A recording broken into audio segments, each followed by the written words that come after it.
and $21 million for voter turnout in India. What do we need to spend $21 million for voter turnout in India? Wow, $21 million. I guess they were trying to get somebody else elected. Well, we ought to tell the Indian government, because when we hear that Russia spent about $2 in our country, it was a big deal, right? They took some internet ads for $2,000. This is a total breakthrough. $21 million for India elections. सारे जो मैंने आंकड़े रखे हैं ये सब सरकारी websites पे भी हैं और बड़ी जिम्मेदारी से ये आंकड़े आपके समक्ष पेश कर रहा हूं। लेकिन जो बड़ा प्रश्न उठता है कि जब इन पे कार्रवाई होती है और अभी कार्रवाई चल रही होती है तो इनको कवर फायर देने का काम एक गैर जिम्मेदार, गद्दार, भ्रष्टाचारी, देश विरोधी नेता प्रतिपक्ष राहुल गांधी क्यों करता है? यूएस एड भारत में नरेंद्र मोदी जी को डिस्टेबलाइज, अस्थिर करने के लिए $21 मिलियन दिया। भाई कहां है आपके डोवल साहब? कहां है आपकी आईबी? कहां है आपकी रॉ? ये तो विश्व गुरु हैं। ये तो यूक्रेन से लेकर और पता नहीं कहां पूरे विश्व में जाकर तिकड़मे लगाते हैं। कभी सुनते हैं विदेशों में कुछ कर दिया कांड, कई तिकड़मे लगा रहे होते हैं। तो जब इतनी तिकड़मे आप विदेशों में लगाते हो, आपके देश में $21 मिलियन आया, तो ये तो आपके चेहरे पे तमाचा क्यों आने दिया? फिर बोलते हैं नहीं 2012 में जब यूपीए की सरकार थी तब आया था। तो 14 का रिजल्ट जो आपका पक्ष में आया, क्या आप उस पैसे से जीते? जब हम रोज इनसे हम सवाल पूछते हैं। നമസ്കാരം, പോയിന്റ് ഡിബേറ്റിലേക്ക് സ്വാഗതം. അമേരിക്ക നിർത്തലാക്കിയ US എയ്ഡ് ഫണ്ടിനെ പറ്റി രാജ്യത്ത് രാഷ്ട്രീയ വിവാദം. $21 ദശലക്ഷം ബൈഡൻ ഭരണകൂടം ഇന്ത്യക്ക് നൽകിയത് മോദിയെ അട്ടിമറിക്കാൻ കോൺഗ്രസ് ഉപയോഗിച്ചുവെന്ന ഗുരുതര ആരോപണമാണ് BJP ഉന്നയിക്കുന്നത്. രാജ്യത്തെ തെരഞ്ഞെടുപ്പ് വിദേശ ശക്തികളുടെ സഹായത്തോടെ അട്ടിമറിക്കാൻ രാഹുലും ടീമും സോറോസിന്റെ സഹായത്തോടെ ശ്രമിക്കുന്നുവെന്ന മോദിയുടെ ആരോപണം ശരിയെന്ന് തെളിഞ്ഞെന്നാണ് BJP പറയുന്നത്. എന്നാൽ അമേരിക്കൻ ഫണ്ട് രാജ്യത്തെത്തിയിട്ടും ഡോവലും അന്വേഷണ ഏജൻസികളും അറിഞ്ഞില്ലേ എന്ന് തിരിച്ചടിച്ചു കോൺഗ്രസ്. ഇന്ത്യയിൽ മറ്റൊരാളെ തെരഞ്ഞെടുക്കാൻ വോട്ടർമാരുടെ പങ്കാളിത്തം കൂട്ടാനെന്ന പേരിലുള്ള ഫണ്ട് ഉപയോഗിച്ചുവെന്ന ട്രംപിന്റെ പ്രസ്താവനയാണ് BJPക്ക് ആയുധം. $21 ദശലക്ഷം ഇന്ത്യയിലെത്തിയോ? എങ്ങോട്ട് പോയി? ആരുപയോഗിച്ചു? എന്തിനുപയോഗിച്ചു? തെരഞ്ഞെടുപ്പ് അട്ടിമറിക്കാൻ ശ്രമിച്ചോ?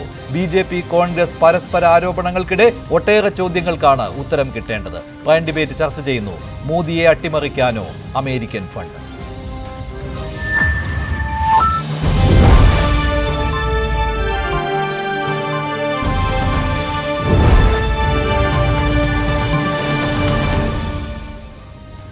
പേരിൽ കോൺഗ്രസിനെ പ്രതിനിധീകരിച്ച് ശ്രീ റോണി കെ ബേബി, രാഷ്ട്രീയ നിരീക്ഷകൻ ശ്രീ ശ്രീജിത് പണിക്കർ, വിദേശകാര്യ വിദഗ്ധൻ ശ്രീ മോഹൻ വർഗീസ്, അമേരിക്കയിൽ നിന്ന് മാധ്യമപ്രവർത്തകൻ കൂടിയായ ശ്രീ സജിമോൻ ആന്റണി എന്നിവർ ചേരുകയാണ്. ആദ്യം ശ്രീ മോഹൻ വർഗീസ്, $21 ദശലക്ഷം അത് ഇന്ത്യയിലേക്ക് എത്തിയോ ഇല്ലയോ? ഇതേക്കുറിച്ചുള്ള ചൂടേറിയ സംവാദമാണല്ലോ ഇപ്പോൾ രാജ്യത്ത് നടക്കുന്നത്. BJPയും പ്രതിപക്ഷവും തമ്മിൽ, പ്രത്യേകിച്ച് BJPയും കോൺഗ്രസും തമ്മിൽ.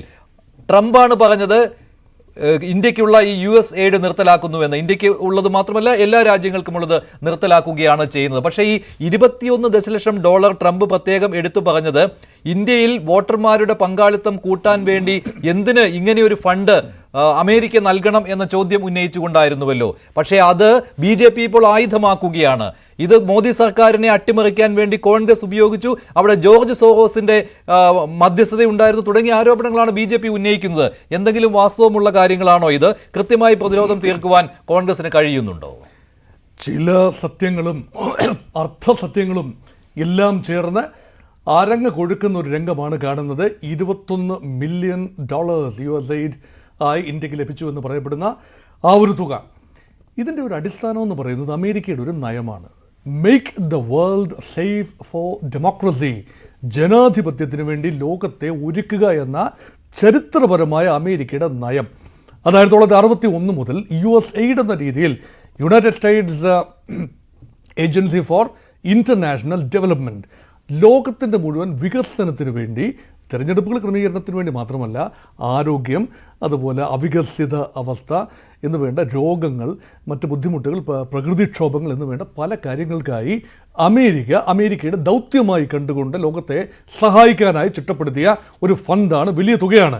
അമേരിക്കയുടെ ആ ഒരു വർഷത്തെ ചെലവിൻ്റെ 0.6%, 1% തുകയാണ് അന്താരാഷ്ട്ര സമൂഹത്തിന് വേണ്ടി നീക്കിവെച്ചിരുന്നത്. ഇതിൻ്റെ ഒരു വിഭാഗമാണ് consortium for elections and political process empowerment അല്ലെങ്കിൽ ഡെവലപ്മെൻറ്റ് എന്ന് പറയുന്ന ഒരു പ്രത്യേക സമിതി, ഒരു വിഭാഗം. അതിൻ്റെ കീഴിലാണ് 21 മില്യൺ, അതായത് ഒരു 160-170 കോടി ഡോളേഴ്സ് വരും, അത്രയും തുകയാണ്.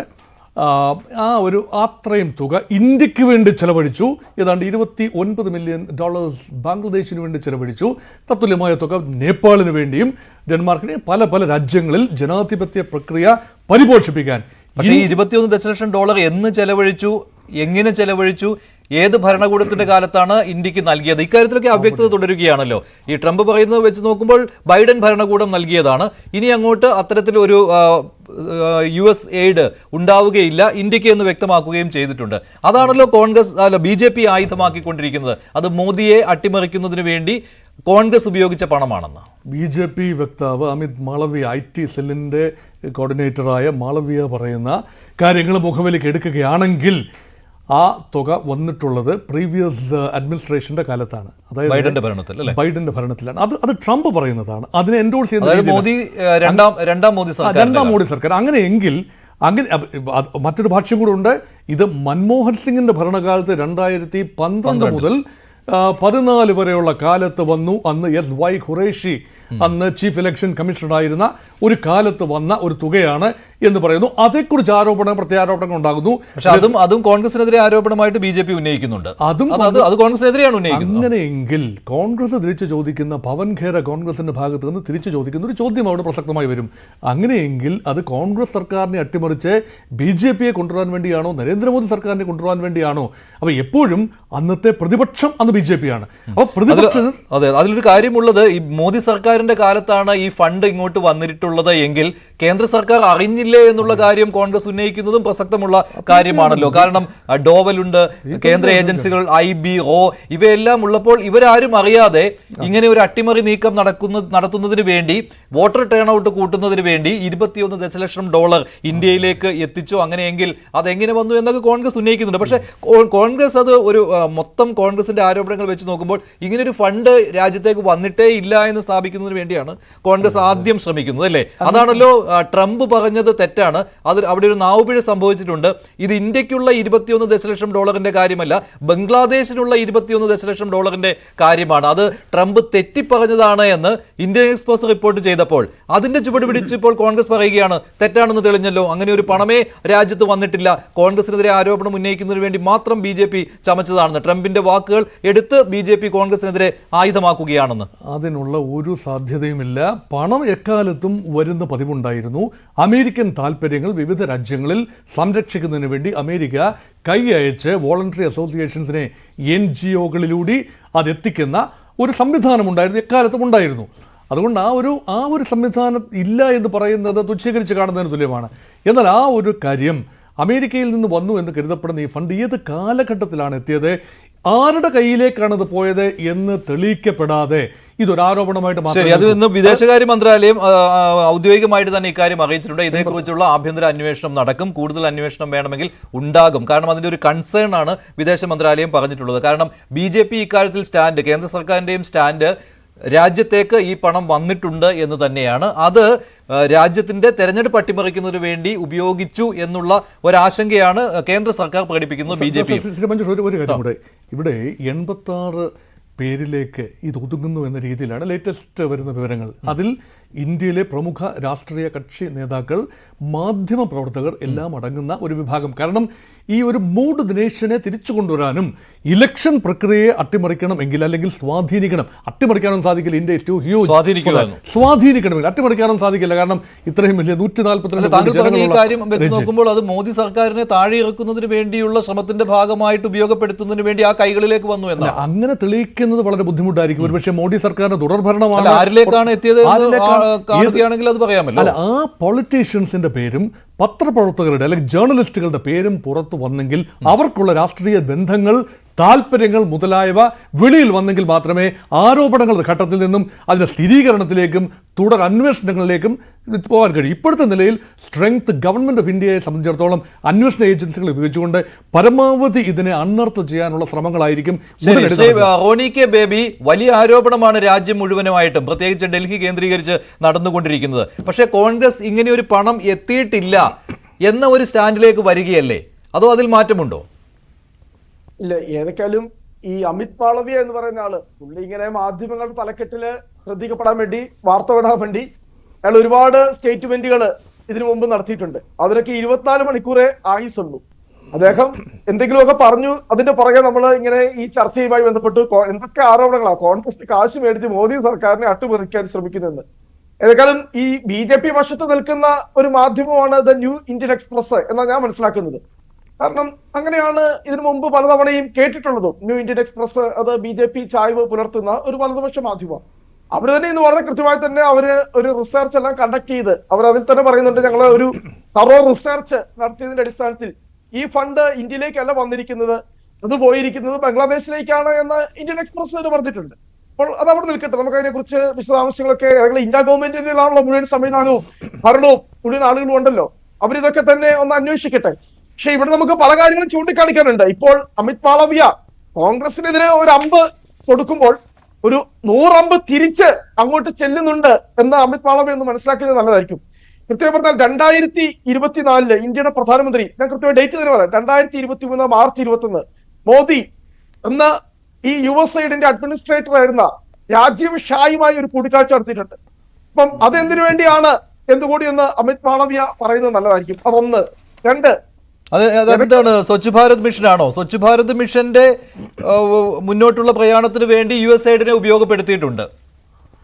ഞങ്ങൾക്ക് അങ്ങനെ 10 പിന്നെ ഏറ്റവും കുറഞ്ഞ 10 കാരണങ്ങൾ ഞങ്ങൾക്ക് പിന്നെ ചൂണ്ടിക്കാണിക്കാം. ഈ USAIDന്റെ അതോറിറ്റീസുമായി ഈ ഇന്ത്യ ഗവൺമെന്റ് തന്നെ, ഇന്ത്യ ഗവൺമെന്റിലെ ഏറ്റവും വിശ്വസ്തരായ ആളുകൾ, BJPയുടെ ഏറ്റവും വിശ്വസ്തരായ ആളുകൾ ഏറ്റവും ഒടുവിൽ എന്താ 2020 അത് രഹസ്യമല്ല. ഇപ്പോൾ സ്വച്ഛ് ഭാരത് മിഷൻ, അതുപോലെ തന്നെ പരിസ്ഥിതി സംബന്ധമായ കാര്യങ്ങൾ, ഇതിനെല്ലാം USAID ഉപയോഗപ്പെടുത്തുന്നതാണല്ലോ. 1961 മുതൽ USAID ഉള്ളതാണ്. അപ്പോൾ അത് പല മേഖലകളിലും ഉപയോഗപ്പെടുത്തുന്നതാണ്. പക്ഷേ ഈ ഇലക്ട്രൽ പ്രോസസ്സിന് വേണ്ടി ഉപയോഗപ്പെടുത്തുന്നതിനെ കുറിച്ചാണ് വിവാദം വന്നിരിക്കുന്നത്. അതിനെക്കുറിച്ചാണ് ട്രംപ് പറഞ്ഞതും. അത് മാത്രമല്ല, ഈ ഇന്ന് തന്നെ BJPയുടെ അത് ഇലക്ഷൻ കമ്മീഷനെതിരായിട്ട് SY ഖുറേഷി, അത് 2012 മൻമോഹൻ സിംഗിന്റെ ഭരണകാലത്ത്, അന്ന് SY ഖുറേഷി ആയിരുന്നു ഇലക്ഷൻ കമ്മീഷണർ. അന്ന് ഒരു memorandum 2012 memorandum of understanding sign between the election commission of India and the international foundation for electoral system IFES, an organisation linked to George Soros. അദ്ദേഹമാണല്ലോ വിവാദ നായകൻ, രാഹുൽ ഗാന്ധിയുമായുള്ള അടുപ്പത്തിന്റെ പേരിൽ. ജോർജ് സോറോസിന്റെ open society foundations which is primarily funded by USAID. ഇതും അമിത് മാളവ്യ പറഞ്ഞ കാര്യമാണ്, ഇല്ല, ഇന്നത്തെ എക്സ് പോസ്റ്റിൽ അമിത് മാളവ്യ പറഞ്ഞിട്ടുള്ള കാര്യമാണ്. അതായത് 2012 തന്നെ കോൺഗ്രസ് ഭരിക്കുന്ന കാലത്ത് തന്നെ ഈ ഇലക്ഷൻ കമ്മീഷൻ ഓഫ് ഇന്ത്യ തന്നെ ഈ ഇലക്ട്രൽ പ്രോസസ്സിന്റെ നടത്തിപ്പിന് വേണ്ടി, അത് ഈ വോട്ടർ ടേൺ ഔട്ട് കൂട്ടുക എന്നുള്ളതാണല്ലോ, അതിനുവേണ്ടി ഇങ്ങനെ USAIDുമായിട്ട് ഒരു കരാറിൽ ഒപ്പുവെച്ചിട്ടുണ്ട് എന്ന് ഈ അമിത് മാളവ്യ പറഞ്ഞ കാര്യം അതൊരു വാദത്തിന് വേണ്ടി നമ്മൾ സമ്മതിക്കുന്നു എന്ന് വയ്ക്കുക. ഇത് കോൺഗ്രസ് പാർട്ടിക്കല്ലല്ലോ ആ ഫണ്ട് വന്നിരിക്കുന്നത്, അത് ചീഫ് ഇലക്ഷൻ കമ്മീഷൻ ഓഫ് ഇന്ത്യക്കാണ് ആ ഫണ്ട് വന്നിരിക്കുന്നത്. നിൽക്കട്ടെ, ഇവിടെ ബഹുമാനപ്പെട്ട മഞ്ജുഷ ചൂണ്ടിക്കാണിച്ചതുപോലെ 1961 തൊട്ടുള്ള ചരിത്രം പരിശോധിക്കാൻ പോയാലേ ഈ RSSനൊക്കെ ഈ പറയുന്ന USAID നേരിട്ട് ഫണ്ട് കൊടുത്ത ഒരുപാട് കഥകള് അങ്ങോട്ട് കൃത്യമായി പറയാനുണ്ട്. CIA തന്നെ പരസ്യമായി സംബന്ധിച്ചിട്ടുണ്ട്. CIAയുടെ ഏജന്റ്, അയാളുടെ പേര് തന്നെ ഞാൻ പറയാം, ജോൺ ഡി സ്മിത്ത്. അന്ന് 1964 RSS ഒരു വലിയ സമരം നടത്തി ഈ ഗോവധ നിരോധനവുമായി ബന്ധപ്പെട്ട്. ആ ഗോവധ നിരോധനവുമായി ബന്ധപ്പെട്ട് നടത്തിയ സമരത്തിന്റെ പിന്നാമ്പുറങ്ങളില് അന്ന് കോൺഗ്രസിന്റെ പ്രസിഡന്റ് ആയിരുന്ന പിന്നെ ഈ പറയുന്ന കാമരാജിനെ വധിക്കുവാൻ ഈ പറയുന്ന ജോൺ ഡി സ്മിത്ത് RSSുമായി ഗൂഢാലോചന നടത്തിയെന്ന വാർത്തയും വളരെ തന്നെ ഈ രാജ്യത്ത് പിന്നെ പുറത്തു വന്നിട്ടുള്ളതാണ്, ചർച്ച ചെയ്യപ്പെട്ടുള്ളതാണ്. നെഹ്റു ഭരണകൂടത്തെ പുറത്താക്കാൻ വേണ്ടി ഒന്നും വേണ്ട, ഈ റൈഗൻ ഇന്ദിരാഗാന്ധിയെ പുറത്താക്കാൻ വേണ്ടി ഇതിനെക്കുറിച്ച് ചരിത്രത്തിലേക്ക് പോകണം. ജയപ്രകാശ് മൂവ്മെന്റ് ഉണ്ടല്ലോ. ഇപ്പൊ ഈ അടിയന്തരാവസ്ഥയെ കുറിച്ച് പറയുമ്പോൾ ഒരുപാട് ആളുകൾക്ക് 100 നാക്ക അടിയന്തരാവസ്ഥ വിമർശിക്കുവാനും ഇന്ദിരാഗാന്ധി ഏകാധിപതിയായിട്ട് പ്രഖ്യാപിക്കാനും. പക്ഷെ എന്താണ് അടിയന്തരാവസ്ഥ പശ്ചാത്തലം? ബംഗ്ലാദേശിൽ മുജീബുർ റഹ്മാൻ അട്ടിമറിക്കപ്പെട്ടു 1975 പ്രസിഡന്റ് ആയിരുന്ന. പാകിസ്ഥാനിൽ അവിടുത്തെ പ്രധാനമന്ത്രിയായിരുന്ന സുൽഫിക്കർ അലി ഭൂട്ടോയെ തൂക്കിക്കൊല്ലുന്നു. അവിടെയൊക്കെ നടത്തിയതേ ഈ അമേരിക്കൻ ചാര സംഘടനയായ CIA നേതൃത്വത്തിൽ അവിടെ ഇടപെട്ട് നടത്തിയ ജനകീയ മുന്നേറ്റങ്ങൾ, ജനകീയ സമരങ്ങൾ, ജനകീയ പ്രതിഷേധങ്ങൾ അത് തന്നെയായിരുന്നു ഇന്ത്യയിൽ നടന്നത്. 1970 ഇവിടെയെല്ലാം ഈ പ്രതിപക്ഷ പാർട്ടികൾക്കാണ് ഈ ഫണ്ട് കിട്ടുന്നത് എന്നുള്ളത് സാധൂകരിക്കുന്ന വാദങ്ങളാണ് താങ്കൾ ഉന്നയിക്കുന്നത്. കാരണം അന്ന് ഭരണത്തിലുള്ള കോൺഗ്രസ് സർക്കാരിനെ തകർക്കുന്നതിന് വേണ്ടി നടത്തിയ ശ്രമങ്ങളും താങ്കൾ ഉദാഹരിച്ചു. ഇന്ദിരാഗാന്ധിക്കെതിരെയുള്ള മൂവ്മെന്റിന്റെ ഭാഗമായിട്ട് വന്നു. അത് തന്നെയാണ് ഇപ്പോൾ BJP ഉന്നയിക്കുന്നത്. മോദി സർക്കാർ അധികാരത്തിൽ ഇരിക്കുന്ന സമയത്ത്, അമേരിക്കയിൽ ബൈഡൻ ഭരണകൂടം ഉള്ള സമയത്ത് USAID ഇന്ത്യയിലേക്ക് $21 ദശലക്ഷം ഫണ്ട് നൽകുന്നു. അത് വോട്ടർ ടേൺ ഔട്ട്, വോട്ടർമാരുടെ പങ്കാളിത്തം ഇന്ത്യയിൽ കൂട്ടുന്നതിന് വേണ്ടിയാണ്. അത് നരേന്ദ്രമോദിയെ അട്ടിമറിക്കുന്നതിനുള്ള നീക്കമാണ് എന്നാണ് BJP ആരോപിക്കുന്നത്. അപ്പോൾ നിങ്ങൾ പഴയ കാര്യങ്ങൾ പറയുമ്പോൾ അതും ഇതും തമ്മിൽ ചേർത്ത് വായിക്കാവുന്നതാണ്. അത് സാധൂകരിക്കുന്ന രീതിയിലുള്ള കാര്യങ്ങളായിപ്പോയി. പിന്നെ താങ്കൾ പറഞ്ഞ മറ്റൊരു കാര്യം ശരിയാണ്. 2012 അങ്ങനെ SBI ഖുറേഷിയുമായിട്ട് ഇങ്ങനെ ഒരു കരാർ ഒപ്പുവെച്ചിട്ടുണ്ടെങ്കിൽ അതും അന്നത്തെ പ്രതിപക്ഷത്തിന് ഗുണകരമായി മാറുകയാണല്ലോ എന്നാണ് കോൺഗ്രസ് ചോദിക്കുന്നത്. ശരി, ഞാൻ താങ്കളിലേക്ക് വരാം. ശ്രീജിത്ത് പണിക്കർ, ഇതിൽ ആരുടെ പക്ഷത്ത് നിൽക്കാനാണ് താങ്കൾ ആഗ്രഹിക്കുന്നത്? ആര് പറയുന്നതാണ് നമുക്ക് ബോധ്യമുള്ള കാര്യങ്ങൾ, വിശ്വസനീയമായ കാര്യങ്ങൾ? BJP ആണോ കോൺഗ്രസ് ആണോ? മറ്റൊരു കാര്യം കൂടിയുണ്ട്. ട്രംപ് പറഞ്ഞതിലും അവാസ്തവമായ കാര്യമുണ്ട് എന്ന് ഇന്ത്യൻ എക്സ്പ്രസ് ഇന്ന് റിപ്പോർട്ട് ചെയ്യുകയാണ്. ബംഗ്ലാദേശിനാണ് ആ ഫണ്ട് പോയത് എന്ന്. അല്ല, ഇതിൽ മഞ്ജുഷ അത് മനസ്സിലാക്കുകയാണെങ്കിൽ ട്രംപ് പറഞ്ഞിരിക്കുന്നതിനകത്തിൽ അബ്സല്യൂട്ട് ക്ലാരിറ്റി ഉണ്ട് എന്ന് തന്നെയാണ് ഞാൻ കരുതുന്നത്.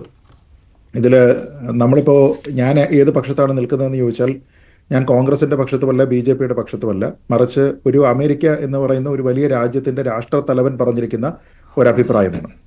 അപ്പോൾ അതിനൊരു സെൻസ് ഓഫ് അക്കൗണ്ടബിലിറ്റി ഉണ്ട്. അപ്പോൾ അദ്ദേഹം പറഞ്ഞിരിക്കുന്നതിനെ അവിശ്വസിക്കേണ്ടുന്ന കാര്യമില്ല. നമ്മുടെ നാട്ടിലിവിടെ ഇപ്പോൾ പൂട്ടിപ്പോയിരിക്കുന്ന ഹിൻഡൻബർഗ് റിസർച്ച് ഉൾപ്പെടെ ന്യൂയോർക്ക് ടൈംസ് പ്രസിദ്ധീകരിക്കുന്ന ആർട്ടിക്കിളുകളിൽ ഉൾപ്പെടെ പറഞ്ഞിരിക്കുന്ന കാര്യങ്ങളുടെ പേരിൽ ഇവിടെ പാർലമെന്റിൽ പ്രക്ഷോഭം ഉണ്ടാക്കുകയും അന്വേഷണം വേണമെന്ന് പറഞ്ഞിരിക്കുന്ന പ്രതിപക്ഷത്തിന് എന്തുകൊണ്ടാണ് അമേരിക്കൻ പ്രസിഡന്റിനെ വിശ്വസിക്കാൻ കഴിയാത്തത് എന്നുള്ള വളരെ ലളിതമായിട്ടുള്ള ഒരു ചോദ്യമാണ് എൻ്റേത്.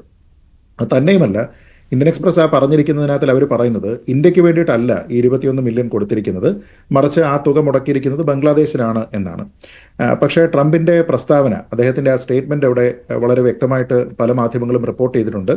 അതിൽ ഇന്ത്യയുടെ 21 മില്യണെ പറ്റി പറഞ്ഞതിന് ശേഷം അദ്ദേഹം പറയുന്നത് ഇങ്ങനെയാണ്: $29 million two strengthen the political landscape in Bangladesh എന്ന് പറഞ്ഞാൽ അത് വേറെ പണം എന്നാണ് പറയുന്നത്. ഒരിക്കലും ഒരു അമേരിക്കയുടെ പ്രസിഡന്റ് വന്നതിന് ശേഷം ഈ കണക്കൊന്നും തെറ്റിച്ച് പറയേണ്ടുന്ന സാഹചര്യമില്ല. കാരണം അത് വളരെ അക്കൗണ്ടബിലിറ്റി ഉള്ള പ്രസ്താവനകളായിരിക്കണം. ഇപ്പോൾ ഇന്ത്യക്ക് നൽകിയിരിക്കുന്നത് വേറെ, ബംഗ്ലാദേശിന് നൽകിയിരിക്കുന്നത് വേറെ എന്നാണ്. തന്നെയുമല്ല, ഇന്ത്യൻ എക്സ്പ്രസിന്റെ പൊളിറ്റിക്കൽ ലീനിങ്സിനെ പറ്റിയൊക്കെ ശ്രീ റോണി കെ ബേബി മനസ്സിലാക്കിയിരിക്കുന്നത് എത്രത്തോളം ശരിയാണെന്ന് അദ്ദേഹം തന്നെ മനസ്സിലാക്കണം. ഒന്നുകൂടി ആലോചിച്ച് നോക്കണം. അദ്ദേഹം ഇവിടെ ദ ന്യൂ ഇന്ത്യൻ എക്സ്പ്രസ് എന്ന് പറഞ്ഞു. പക്ഷേ ഇത് ഡീബങ്ക് ചെയ്യാൻ വേണ്ടിയിട്ട് ശ്രമിച്ചിരിക്കുന്നത് ദ ന്യൂ ഇന്ത്യൻ എക്സ്പ്രസ് അല്ല, ഇന്ത്യൻ എക്സ്പ്രസ് ആണ്. ഇന്ത്യൻ എക്സ്പ്രസും ദ ന്യൂ ഇന്ത്യൻ എക്സ്പ്രസും 2 സ്ഥാപനങ്ങളാണ് എന്നും അദ്ദേഹം മനസ്സിലാക്കണം.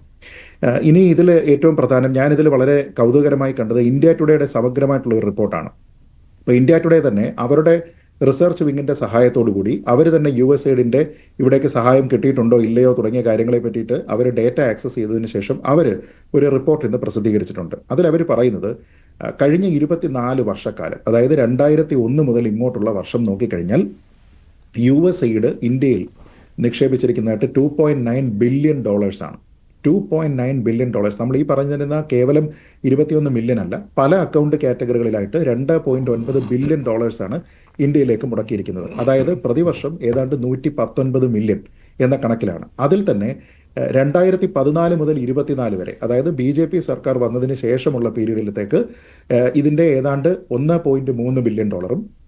അതിന് തൊട്ട് മുമ്പ് 2004 മുതൽ 2013 വരെ കോൺഗ്രസ് ഇരുന്നിരുന്ന സമയത്ത്, ആ സമയത്ത് ഏതാണ്ട് $1.2 ബില്യൺ, അതായത് ഏകദേശം നെക്ക് ടു നെക്ക് എമൗണ്ട് അവിടെ ചെലവഴിച്ചിട്ടുണ്ട്. അതായത് ഈ 2 സർക്കാരുകളുടെ കാലത്തും ഇത് കൊടുത്തിട്ടുണ്ട്. ഇത് പിന്നെ ഏതെങ്കിലും ഒരു അണ്ടർ കവർ ഓപ്പറേഷൻ്റെ ഭാഗമായിട്ട് നൽകുന്നതല്ല, വളരെ എസ്റ്റാബ്ലിഷ്ഡ് ആയിട്ടുള്ള NGOകളുടെ പേരിലാണ്. ഇപ്പോൾ ഉദാഹരണത്തിന് നാഷണൽ ഡെമോക്രാറ്റിക് ഇൻസ്റ്റിറ്റ്യൂട്ട് എന്ന് പറയുന്ന NGO, ആ NGOയുടെ പേരിലാണ് ഇത് കൊടുത്തിരിക്കുന്നത്. അപ്പോൾ അതിലേക്ക് ഫണ്ട് വരുന്നതിനെ നമ്മുടെ ഇന്ത്യൻ ഗവൺമെൻറ് വിലക്കിയിട്ടില്ല. പിന്നീട് RTI ഇന്റർനാഷണൽ എന്ന് പറയുന്ന അമേരിക്കൻ ആസ്ഥാനമായിട്ടുള്ള ഒരു സംഘടനയുണ്ട്. പിന്നീട് അത് കൂടാതെ ഡെലോയിറ്റ് പോലെയുള്ള തേർഡ് പാർട്ടി ഏജൻസികൾ, കമ്പനികൾ, ഓർഗനൈസേഷൻസ് ഇവരെയൊക്കെ തന്നെ ഇതിനു വേണ്ടിയിട്ട് ഉപയോഗിച്ചിട്ടുണ്ട്. അപ്പോൾ അങ്ങനെയാണെങ്കിൽ BJP പറയുന്ന ഈ ആരോപണത്തിൽ കഴമ്പില്ലാതെ വരില്ലേ ശ്രീജിത്ത് പണിക്കർ? ഇത് മറ്റാവശ്യങ്ങൾക്ക് വേണ്ടി വിനിയോഗിച്ചുവെന്ന്. തെരഞ്ഞെടുപ്പ് രംഗത്ത് വോട്ടർമാരുടെ പങ്കാളിത്തം കൂട്ടുന്നതിന് വേണ്ടി $21 ദശലക്ഷം നൽകുമ്പോൾ, അത് ഇങ്ങനെയുള്ള റെപ്യൂട്ടഡ് NGOs വഴി നൽകുമ്പോൾ അത് മറ്റാവശ്യങ്ങൾക്ക്, ഇപ്പോൾ മോദി സർക്കാരിനെ അട്ടിമറിക്കാൻ വേണ്ടി ഉപയോഗിച്ചുവെന്ന് അമിത് മാളവിയെ പോലെയുള്ളവർ പറയുന്നു. BJP അതൊരു വലിയ ക്യാമ്പയിനായിട്ട് തന്നെ ഏറ്റെടുക്കുകയും ചെയ്തു. അപ്പോൾ അതിൽ പൊരുത്തക്കേടില്ലേ? അങ്ങനെ ആരും അറിയാതെ ചെലവഴിക്കുന്ന ഒരു ഫണ്ട് അല്ലല്ലോ ഈ പറയുന്ന രീതിയിലാണ് വരുന്നതെങ്കിൽ. അല്ലല്ല, അത് പൊരുത്തക്കേടിന്റെ വിഷയമല്ല. ഞാനതിൽ മനസ്സിലാക്കുന്നത് പണം ഇവിടെ കൊണ്ടുവന്നിരിക്കുന്നത് ലെജിറ്റിമേറ്റ് സോഴ്സ് വഴിയാണ്. പണം ചെലവഴിക്കാനായിട്ട് അവർ ഇന്റൻഡഡ് ആയിട്ടുള്ള വലിയ ബാക്ക്ഗ്രൗണ്ട് ചെക്കുകൾ നടത്തി തന്നെയല്ല USAID കോപ്പറേറ്റ് ചെയ്തിരിക്കുന്ന ഏജൻസികൾ വഴി തന്നെയാണ് കൊടുത്തിരിക്കുന്നത്. പക്ഷെ അത് ചെലവഴിച്ചിരിക്കുന്ന ലക്ഷ്യം എന്ത് താല്പര്യത്തിനാണ്? ഇപ്പോൾ ഉദാഹരണത്തിന് ഇന്ത്യ ടുഡേ പറഞ്ഞിരിക്കുന്ന ആ കണക്കിൽ തന്നെ പറയുന്ന ഒരു കാര്യമുണ്ട്. ഇലക്ഷൻസ് എന്ന് പറയുന്ന ഒരു പ്രത്യേക കാറ്റഗറിയിലേക്ക് ഏതാണ്ട് $5 ലക്ഷം ചെലവഴിച്ചിരിക്കുന്നത്. പക്ഷേ democratic participation and civil society എന്ന ഒരു കാര്യത്തിലേക്ക് മാത്രമായിട്ട് $141 മില്യൺ മൊത്തത്തിൽ. നമ്മളിപ്പോൾ 21 മില്യണെ പറ്റിയാണ് പറയുന്നത്. അപ്പോൾ അത് മാത്രമായിട്ട് $141 മില്യൺ, എന്നാൽ $5 ലക്ഷം മാത്രമാണ് ഇലക്ഷൻസ് എന്ന് പറയുന്ന ഒരു കാറ്റഗറിയിലേക്ക് കൊണ്ടുപോയിരിക്കുന്നത്. ഇത് രണ്ടും കമ്പൈൻ ചെയ്യാവുന്ന കാര്യമാണ്. ഇലക്ഷൻസ് എന്ന് പറയുന്നതാണെങ്കിലും ഡെമോക്രാറ്റിക് പാർട്ടിസിപ്പേഷൻ എന്ന് പറയുന്നതാണെങ്കിലും സിവിൽ സൊസൈറ്റിയുമായി ബന്ധപ്പെട്ട കാര്യമെന്ന് പറയുന്നതെല്ലാം തന്നെ ഇലക്ഷനുമായി ബന്ധമുള്ളതാണ്. അപ്പോൾ ഈ നാഷണൽ ഡെമോക്രാറ്റിക് ഇൻസ്റ്റിറ്റ്യൂട്ട് ആയിക്കോട്ടെ, ഡെലോയിറ്റ് ആയിക്കോട്ടെ, RTI ഇന്റർനാഷണൽ ആയിക്കോട്ടെ, ഇവർ ഗ്രൗണ്ടിലേക്ക് ഈ പണം ചെലവഴിക്കുന്നത്. ഇവർക്ക് പണം കിട്ടുകയാണല്ലോ. അപ്പോൾ എന്തൊക്കെ ആക്ടിവിറ്റിക്ക് വേണ്ടിയിട്ടാണ് ഇവരിതിനെ ചെലവഴിച്ചിരിക്കുന്നത്? ആ ചെലവഴിച്ചിരിക്കുന്നതിൽ അവർ ഏതെങ്കിലും ഒരു പാർട്ടിക്ക് അനുകൂലമായിട്ടുള്ള ഒരു തരംഗം ഉണ്ടാക്കുന്നതിന് വേണ്ടിയിട്ടോ അല്ലെങ്കിൽ ഏതെങ്കിലും ഒരു പാർട്ടിക്ക് എതിരായിട്ടുള്ള ജനാഭിപ്രായം ഉണ്ടാക്കുന്നതിന് വേണ്ടിയിട്ടോ ശ്രമിച്ചിട്ടുണ്ടോ എന്നുള്ളതാണ് അന്വേഷിക്കേണ്ടത്. ആ രീതിയിലത്തേക്കുള്ള അന്വേഷണമാണ് ഉണ്ടാകേണ്ടത്. അതല്ലാതെ ലെജിറ്റായിട്ട് പ്രവർത്തിക്കുന്ന ഏജൻസികളിലേക്ക് ഫണ്ട് കിട്ടുക, അതും USAID പോലെയുള്ള ഇന്റർനാഷണലി റെപ്യൂട്ടഡ് ആയിട്ടുള്ള ഒരു ഡോണർ ഏജൻസി നൽകിയിരിക്കുന്ന പണവുമായി ബന്ധപ്പെട്ട് വലിയ ആശങ്കകൾ ഒരു സർക്കാരിന് ഉണ്ടാകേണ്ടതല്ല. പക്ഷേ ഇവിടെ ക്ലെയിം വന്നിരിക്കുന്നത് അമേരിക്കയുടെ പ്രസിഡന്റിന്റെ ഭാഗത്ത് നിന്നാണ്. അതുകൊണ്ട് തന്നെ അതിനെ അവിശ്വസിക്കേണ്ടുന്ന കാര്യമില്ല. ഒരിക്കലും അമേരിക്കൻ പ്രസിഡന്റ് ഒരു സ്റ്റേറ്റ്മെന്റ് പറയുന്ന സമയത്ത് ബംഗ്ലാദേശിന് കൊടുത്തിരിക്കുന്ന പണത്തിന് ഇവിടെ എന്ന രീതിയിലത്തേക്കല്ല നമ്മൾ ആലോചിക്കേണ്ടത്. ഡോജ് എന്ന് പറയുന്ന ഒരു പ്രത്യേക ഡിപ്പാർട്ട്മെന്റ് ഇലോൺ മസ്കിന്റെ ആവശ്യപ്രകാരം ഇവിടെ കൊണ്ടുവന്ന് ഗവൺമെന്റ് എഫിഷ്യൻസി വർദ്ധിപ്പിക്കുന്നതിന് വേണ്ടിയിട്ടും അൺവാണ്ടഡ് ആയിട്ടുള്ള ഡിസ്ക്രിഷണറി സ്പെൻഡിംഗ് എല്ലാം തന്നെ കുറച്ചു കൊണ്ടുവരുന്നതിന് വേണ്ടിയിട്ടും ഇലക്ഷന് മുമ്പേ തന്നെ ഉണ്ടായിരുന്ന ഒരു താല്പര്യത്തിന് അനുസൃതമായിട്ട് ഒരു ഡിപ്പാർട്ട്മെന്റ് വരുമ്പോൾ അതിന്റെ ചെക്കിലാണ് ഈ രീതിയിലത്തേക്കുള്ള കാര്യങ്ങൾ കണ്ടെത്തിയിരിക്കുന്നത്. ഇത് കേവലം ഇന്ത്യയിൽ മാത്രമല്ല, ബംഗ്ലാദേശിൽ മാത്രമല്ല, വിവിധ രാജ്യങ്ങളിലുണ്ട്. അപ്പോൾ അങ്ങനെയുള്ള വിവിധ രാജ്യങ്ങളിലേക്ക് ഇവർ ഈ പണം കൊടുത്തിരിക്കുന്നതിനെ എല്ലാം തന്നെ ഇല്ലാതെയാക്കുകയാണ്. അതുകൊണ്ട് തന്നെയാണ് ട്രംപ് അദ്ദേഹത്തിന്റെ പ്രസ്താവനയിലൂടെ പറയുന്നത് ഇന്ത്യ എന്ന് പറയുന്നത് വളരെ കൂടുതൽ പണമുള്ള ഒരു രാജ്യമാണ്. അങ്ങനെ പണമുള്ള ഒരു രാജ്യത്തിലെ ജനാധിപത്യത്തിനെ ശക്തിപ്പെടുത്തിയിട്ട് നമുക്ക് എന്ത് കിട്ടാനാണ്? അപ്പോൾ ഈ പണം എന്തിനാണ് അവിടെ കൊടുത്തിരിക്കുന്നത് എന്ന രീതിയിലാണ് ചോദിക്കുന്നത്. അപ്പോൾ അതിനെ ഞങ്ങൾക്ക് ഇവിടെ കിട്ടിയില്ല എന്നൊന്നും പറയണ്ട. കാരണം ഇന്ത്യ ടുഡേ പോലും ആക്സസ് ചെയ്തിരിക്കുന്ന അനുസരിച്ച് 2001 മുതൽ ഈ കഴിഞ്ഞ 24-25 വർഷം കിട്ടിയിരിക്കുന്ന ഫണ്ടിനെ പറ്റി വളരെ കൃത്യമായിട്ട് പറയുന്നത്. അത് ശരിയാണ്. പക്ഷേ കോൺഗ്രസ് അങ്ങനെ ഒരു ഫണ്ട് കിട്ടിയിട്ടില്ല എന്ന വാദം എന്തുകൊണ്ട് ഉന്നയിക്കുന്നു എന്നതാണ്. അന്വേഷണം ആ ദിശയ്ക്ക് വരും എന്നതുകൊണ്ടാണോ എന്നറിയില്ല. കോൺഗ്രസ് അവിടെ ഗോൾ പോസ്റ്റ് മാറ്റുന്നുണ്ടോ എന്നുള്ള ഒരു സംശയം കൂടിയുണ്ട്. ശ്രീ സജിമോൻ ആന്റണി, ഇന്ത്യയിൽ ഏതായാലും ഇത് വലിയൊരു രാഷ്ട്രീയ വിവാദമായി മാറുകയാണ്. BJP ആണ് ഈ വിഷയം എടുത്തിട്ടത്. അതിൽ തന്നെ ട്രംപിന്റെ ഒരു വാചകമാണ് അത് BJPക്ക് അത് ഗുണകരമായി മാറിയത്, ആയുധമായത്. I guess they were trying to get somebody else elected. We have got to tell the Indian government എന്നാണ്. അത് മറ്റൊരാളെ തെരഞ്ഞെടുക്കുന്നതിന് വേണ്ടി ഈ പണം ഉപയോഗിച്ചോ എന്നുള്ള സംശയമാണല്ലോ ട്രംപ് പ്രകടിപ്പിച്ചത്. എന്താണ് ഇതിലൊക്കെയുള്ള വാസ്തവം? ഇങ്ങനെ ഒരു വലിയ രാഷ്ട്രീയ ആയുധമായി ഇന്ത്യയിൽ ഇത് പരസ്പര പ്രത്യാരോപണങ്ങൾക്കായി ഉപയോഗിക്കുന്നത് വെറുതെയാണോ? മഞ്ജുഷ, എനിക്ക് പെട്ടെന്ന് എൻ്റെ തലയിൽ വരുന്നത് എലിയെ പിടിക്കാൻ ഇല്ലം ചുടുന്ന ഒരു അവസ്ഥയിലേക്കാണ്, ആ ഒരു പഴഞ്ചൊല്ലിലേക്കാണ് വരുന്നത്. കാരണം ലോകത്തിൽ ഇന്ന് നടക്കുന്ന ചാരിറ്റി പ്രവർത്തനങ്ങളിൽ ഏകദേശം 40% ചാരിറ്റി പ്രവർത്തനങ്ങളെ ലീഡ് ചെയ്യുന്നത് അമേരിക്ക എന്നൊരു രാജ്യമാണ്.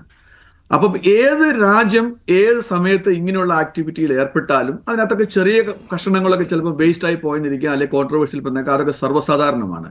എന്നാൽ ഇന്നത്തെ ഈ ഒരു ചർച്ചയുടെ കോണ്ടെക്സ്റ്റിലേക്ക് നമ്മൾ അതിനെ മാറ്റുകയാണ് എങ്കിലും ഇവിടെ 3 കാര്യങ്ങളാണ് എനിക്ക് പെട്ടെന്ന് പറയാനുള്ളത്.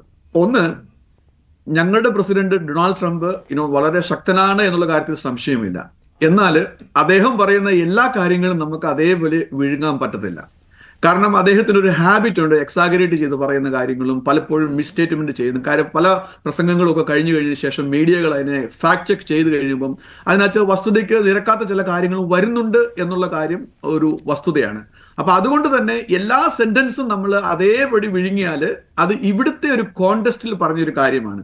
ഇവിടെ റിപ്പബ്ലിക്കൻ പാർട്ടിയുടെ CPAC സമ്മേളനത്തിൽ, കാരണം ആ പാർട്ടിയുടെ അണികളെ ഉത്തേജിപ്പിക്കാനായിട്ട് ആ സമയത്ത് സംസാരിക്കുന്ന ഒരു 10 മിനിറ്റ് 1 മണിക്കൂർ സംസാരിക്കുന്നുണ്ടെങ്കിൽ ആ 1 മണിക്കൂറിൽ 55 മിനിറ്റും ബൈഡൻ അഡ്മിനിസ്ട്രേഷനെ അല്ലെങ്കിൽ റിപ്പബ്ലിക്കൻ പാർട്ടിയുടെ ഒപ്പോണന്റ് ആയിട്ടുള്ള ഡെമോക്രാറ്റിക് പാർട്ടിയെ താറടിക്കാനും അല്ലെങ്കിൽ അവരെ ഡിമീൻ ചെയ്യാനുമുള്ള ഒരു സ്റ്റൈലിലായിരിക്കും ആ ഒരു പ്രസംഗം എന്നുള്ള ഒരു എക്സ്പെക്റ്റഡ് ആണത്. എന്നാൽ ഞാൻ ഇതിനെ ട്രംപിന്റെ വാചകത്തെ ഒരു പരിധിയിൽ കൂടുതൽ അണ്ടർമൈൻ ചെയ്യുന്നുമില്ല. അതിന്റെ റീസൺ ഓൾറെഡി ശ്രീജിത്ത് പറഞ്ഞു കഴിഞ്ഞു. 1951 മുതൽ ഇങ്ങോട്ട് നോക്കുകയാണെങ്കിൽ പ്രസിഡന്റ് ഹാരി ട്രൂമനാണ് ഈ USAID ഫണ്ട് ക്രിയേറ്റ് ചെയ്തത്. ലോകത്തിലുള്ള ഡെമോക്രസിയെ സംരക്ഷിക്കാനും അല്ലെങ്കിൽ എവിടെയൊക്കെ ഡെമോക്രസിയെ കൊണ്ടുവരുവാനുമുള്ള ഒരു ടൂളായിട്ടും അതോടൊപ്പം ലോകത്തിലുള്ള റിയൽ പ്രശ്നങ്ങൾ, ലോകത്തിന്റെ റിയൽ പ്രശ്നം എന്താണ്? ദാരിദ്ര്യം, ഭക്ഷണത്തിന് വേണ്ടിയിട്ടും കുടിവെള്ളത്തിന് വേണ്ടിയിട്ടും സ്ത്രീകളുടെ ആരോഗ്യത്തിന് വേണ്ടി കുട്ടികളുടെ ആരോഗ്യത്തിന് വേണ്ടിയിട്ടും അങ്ങനെയുള്ള ജെന്യൂൺ റീസണിന് വേണ്ടിയിട്ട് ഉണ്ടാക്കിയ ഒരു ഫണ്ടാണ് USAID എന്ന് പറയുന്നത് എന്നുള്ള കാര്യത്തിൽ ഒരു സംശയവുമില്ല. അതാണ് ഞാൻ ആദ്യം തുടക്കത്തിൽ പറഞ്ഞത്, എലിയെ ചുട്ട് എലിയെ കൊല്ലാനായിട്ട് ഇല്ലം ചുടുന്ന ഒരു അവസ്ഥയിലേക്ക് ഇത് പോകുന്ന ആ ഡയറക്ഷനിലേക്ക് പോകരുത് എന്ന് പറയുന്നത്. രണ്ടാമത് എനിക്കൊരു ആംഗിൾ എനിക്ക് പറയാനുള്ളത്, മൂന്നാമതൊരു ആംഗിൾ എനിക്ക് പറയാനുള്ളത് എന്ന് പറയുന്നത് ഈ ഇൻഫ്ലുവൻസിന്റെ കാര്യം പറഞ്ഞു. ഇൻഫ്ലുവൻസ് എന്ന് പറയുകയാണെങ്കിൽ റിയൽ ഇൻഫ്ലുവൻസ് എന്ന് പറഞ്ഞു കഴിഞ്ഞാൽ ഈ കഴിഞ്ഞ ഇലക്ഷൻ അത് ഇവിടുന്ന് ഡൊണാൾഡ് ട്രംപ് പ്രൈം മിനിസ്റ്റർ മോദിനെ സപ്പോർട്ട് ചെയ്ത് സംസാരിച്ചായിരുന്നു. That's a political influence too, right? അല്ലെങ്കിൽ തിരിച്ച് പ്രൈം മിനിസ്റ്റർ മോദി ഡൊണാൾഡ് ട്രംപിന് വേണ്ടി ക്യാമ്പയിൻ ചെയ്തിരുന്നു, റൈറ്റ്? അപ്പൊ എന്റെ ഒരു ഇൻഡിപെൻഡന്റ് തോട്ട് ഇതാണ്, ആർക്കെങ്കിലും അങ്ങനെയുള്ള ഒരു ഇൻഫ്ലുവൻസോ സപ്പോർട്ടോ കിട്ടിയിട്ടുണ്ടെങ്കിൽ അത് അവരുടെ മിടുക്ക് എന്ന് ഞാൻ പറയത്തുള്ളൂ. ഇപ്പൊ ഈ Donald Trump is promoting prime minister Modi, they may have a personal relation or your personal influence, nothing wrong in that and vice versa to.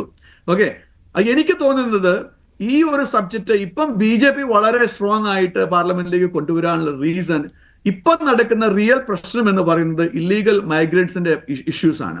ആ ഇല്ലീഗൽ ഇമിഗ്രൻസ് ഒരു പ്ലെയിൻ വന്നു, രണ്ടാമത്തെ പ്ലെയിൻ വന്നു, അതിനുശേഷം പ്രൈം മിനിസ്റ്റർ മോദിയുടെ വിസിറ്റ് ഇവിടെ വന്നു, എല്ലാവരും പ്രതീക്ഷിച്ചു ഇനി ചങ്ങലയിടാതെ വരുമെന്നൊക്കെ ചില എക്സ്പെക്ടേഷൻസ് ഉണ്ടായിരുന്നു, മിലിറ്ററി പ്ലെയിൻ വരിക എന്നുള്ള എക്സ്പെക്ടേഷൻസ് ഉണ്ടായിരുന്നു. അതൊന്നും നടന്നില്ല. അപ്പം ആക്ച്വലി ഭരിക്കുന്ന കക്ഷിയായ BJPക്ക് ഒരു റീസൺസ് വേണമായിരുന്നു. അപ്പൊ അവരിത് കേട്ടപാടെ കയറി ചാടി പിടിച്ചു. എന്തുമാത്രം വസ്തുത ഉണ്ട് എന്ന് പല ഇന്ത്യൻ എക്സ്പ്രസും പല മീഡിയകളും അവിടെ ഇരുന്ന് അതിനെയൊക്കെ ഡിബേറ്റ് ചെയ്യുന്നുണ്ടെങ്കിലും ഒരു ഫാക്ടറോടെ ഞാൻ പറയാൻ ആഗ്രഹിക്കുന്നു, ഇന്ത്യയിലുള്ള മാധ്യമ പ്രവർത്തകർ പലരും ആ ഒരു ട്രൂത്തിന്റെ കാര്യത്തിൽ വളരെ പുറകിലാണ്. ഞാൻ ഇവിടെ ഈ ബംഗ്ലാദേശിന്റെ കാര്യം വരുന്നുണ്ട്. ബംഗ്ലാദേശിനുള്ള കാര്യം തെറ്റായി പറഞ്ഞതാണോ, ഇന്ത്യ എന്ന് തെറ്റായി പറഞ്ഞതാണോ ട്രംപ്? അങ്ങനെ ഒരു വാദം താങ്കൾക്ക് തോന്നുന്നുണ്ടോ അത് അംഗീകരിക്കാൻ പറ്റുന്നതാണെന്ന്? മഞ്ജുഷ, മീഡിയ വൃത്തങ്ങളെ ഉദ്ധരിക്കുകയാണെങ്കിൽ ഒരു പലതരത്തിലുള്ള മിസ്റ്റേക്കുകൾ അല്ലെങ്കിൽ കൺഫ്യൂഷൻ ഇതിനകത്ത് ഉണ്ട് എന്നുള്ള കാര്യത്തിൽ ഒരു സംശയവുമില്ല. ഒരു സംസാരം വരുന്നത് ഈ 21 മില്യൺ പോയത് ബംഗ്ലാദേശിന്റെ, എനിക്ക് തോന്നുന്നത് ധാക്കയിലുള്ള ഐ തിങ്ക് നാഗരിക് പ്രോജക്ട് എന്നൊരു പ്രൊജക്ടിലേക്കാണ് ഈ 21 മില്യൺ പോയി എന്നുള്ളൊരു സ്റ്റേറ്റ്മെന്റ് ആണ് ഒന്ന് പറയുന്നത്. അതോടൊപ്പം വേറെ സ്റ്റേറ്റ്മെന്റുകൾ വരുന്നത് ഇന്ത്യക്ക് കൊടുത്തു എന്നാണ് പറയുന്നത്. ഇന്ത്യക്ക് കൊടുത്തു അതിനുശേഷം ട്രംപ് പറയുന്നുണ്ടല്ലോ. മനുഷ്യ കേട്ടില്ല പറഞ്ഞേ, ബംഗ്ലാദേശിന്റെ 29 മില്യന്റെ കാര്യം ഈ പ്രസംഗത്തിൽ ഈ ഇന്ത്യയുടെ ഭാഗം പറഞ്ഞതിന് ശേഷം പറയുന്നുണ്ടല്ലോ ട്രംപ്. ഇത് കംപ്ലീറ്റ്ലി മിസ്ഗൈഡഡ് ആണ്, അല്ലെങ്കിൽ അതിനകത്തൊരു ക്ലാരിറ്റിയുടെ കുറവുണ്ട് എന്നുള്ള കാര്യം സംശയമില്ല. എന്നാൽ എനിക്ക് തോന്നുന്നത് അവിടെ ഭരിക്കുന്ന കക്ഷി ഇപ്പൊ BJP ഗവൺമെന്റ് ആണ്. ആ ഗവൺമെന്റിന്റെ അറിവില്ലാതെ എങ്ങനെയായാലും 21 മില്യൺ വരത്തില്ല. ആർക്ക് പോയെന്ന് അവർക്ക് കണ്ടുപിടിക്കാൻ പറ്റും. നമ്മളെക്കാളും കൂടുതലായിട്ട് അവർക്ക് ആധികാരികമായിട്ട് അതിനെ സംസാരിക്കാൻ പറ്റും, അല്ലെങ്കിൽ കണ്ടുപിടിക്കാൻ പറ്റും എന്നുള്ള കാര്യത്തിൽ ഒരു സംശയവുമില്ല. കാരണം ഈ ഒരു ഇൻഫ്ലുവൻസ് അല്ലെങ്കിൽ ഇങ്ങനെയുള്ള ഒരു മണി ഫ്ലോ എന്ന് പറയുന്നത് പലപ്പോഴും നമ്മൾ ഇന്ത്യൻ പൊളിറ്റിക്സിൽ കേൾക്കുന്നതാണ്. ഇന്ത്യയുടെ പൈസ കൊടുത്ത് അട്ടിമറിക്കുന്നു, അല്ലെ പുറത്തുനിന്നുള്ള ശക്തികൾ ഇൻഫ്ലുവൻസ് ചെയ്യുന്നു എന്നുള്ള സംസാരങ്ങൾ ഇരു കക്ഷികളും അങ്ങോട്ടും ഇങ്ങോട്ടും അതത് സമയത്ത് അവരവരുടെ അഡ്വാൻറ്റേജിന് വേണ്ടിയിട്ട് പ്രയോഗിക്കുന്ന ഒരു പദമാണ്. ഒരു പുതുമയായിട്ടുള്ളൊരു കാര്യമല്ല. ഓരോ ഇലക്ഷൻ കഴിയുമ്പോഴും അതിനകത്ത് അലിഗേഷൻസ് വരും. ID അത് അട്ടിമറിയായിരുന്നു, അതിനകത്ത് ഫ്രോഡ് നടന്നു, പുറത്തുനിന്നുള്ള ശക്തിയുടെ ഇൻഫ്ലുവൻസ് വന്നു, അവിടെ നിന്നുള്ള മണി വന്നു എന്നുള്ള കാര്യങ്ങളൊക്കെ നമ്മൾക്ക് എപ്പോഴും കേൾക്കുന്ന ഒരു കാര്യമാണ്. അപ്പൊ അതുകൊണ്ട് ഇവിടെ നിന്ന് ഞാൻ നോക്കുമ്പോൾ അതിനകത്തൊരു പുതുമ തോന്നുന്നില്ല. എനിക്ക് തോന്നുന്നത് ഇൻ റിയാലിറ്റിയിൽ ഈ ഒരു കൺഫ്യൂഷനെ ഇരു പാർട്ടികളും മുതലെടുക്കാൻ നോക്കുന്നു. ഇല്ലീഗൽ ഇമിഗ്രേഷന്റെ കാര്യത്തിൽ കോൺഗ്രസ് മുതലെടുക്കാൻ നോക്കുന്നു ഒരു സൈഡിൽ നിന്ന്. അതോടൊപ്പം തന്നെ ഈ ഒരു സബ്ജക്റ്റിനകത്ത് BJP ഗവൺമെന്റ് മുതലെടുക്കാൻ നോക്കുന്നു, കോൺഗ്രസിന്റെ പ്രതിച്ഛായയ്ക്ക് മങ്ങൽ ഏൽപ്പിക്കാൻ. ശരിയാണ്, അങ്ങനെ ഒരു കാര്യം സംഭവിക്കുന്നുണ്ടല്ലോ ശ്രീ മോഹൻ വർഗീസ്. പക്ഷേ ഇതിൽ BJP കൂടുതലായിട്ടും പറയുന്ന കാര്യം തെരഞ്ഞെടുപ്പ് പ്രചാരണ സമയത്ത് പ്രധാനമന്ത്രി നരേന്ദ്രമോദി തന്നെ പല യോഗങ്ങളിലും ഇക്കാര്യം പറഞ്ഞിട്ടുള്ളതാണ്. അതിപ്പോൾ USAID കാര്യം പറഞ്ഞുകൊണ്ടല്ല, വിദേശ ശക്തികളുടെ സഹായത്തോടുകൂടി കോൺഗ്രസ് BJP സർക്കാരിനെ അട്ടിമറിക്കാൻ ശ്രമിക്കുന്നു. അതിൽ രാഹുൽ ഗാന്ധി ലണ്ടനിൽ നടത്തിയ മീറ്റിംഗിനെ കുറിച്ച് പറയുന്നു. സോണിയാഗാന്ധി ചില വിദേശ ആളുകളുമായിട്ട് കൂടിക്കാഴ്ച നടത്തുകയുണ്ടായി. പിന്നെ അവിടെയെല്ലാം ഉയർന്നു വന്ന പേര് ജോർജ് സോറോസ് എന്ന വ്യക്തിയെക്കുറിച്ചുള്ളതായിരുന്നു. അതുമാത്രമല്ല, ഇപ്പോൾ ആരോപണം ഉന്നയിക്കുമ്പോഴും ജോർജ് സോറോസിൻ്റെ ഓപ്പൺ സൊസൈറ്റി ഫൗണ്ടേഷനും കടന്നു വരികയാണ് ഇതിലേക്ക്. അപ്പോൾ ഇത് ഈ ട്രംപിൻ്റെ ഈ പ്രസ്താവന കിട്ടിയ ഉടൻ തന്നെ BJP അതിനുള്ള ഹോംവർക്ക് നടത്തി കളത്തിലേക്ക് ഇറങ്ങിക്കഴിഞ്ഞു അല്ലേ? ശ്രീ മഞ്ജുഷ്, ഇതിൻ്റെ ആ ടൈമിംഗ് ഒന്ന് ശ്രദ്ധിക്കുന്നത് നന്നായിരിക്കും.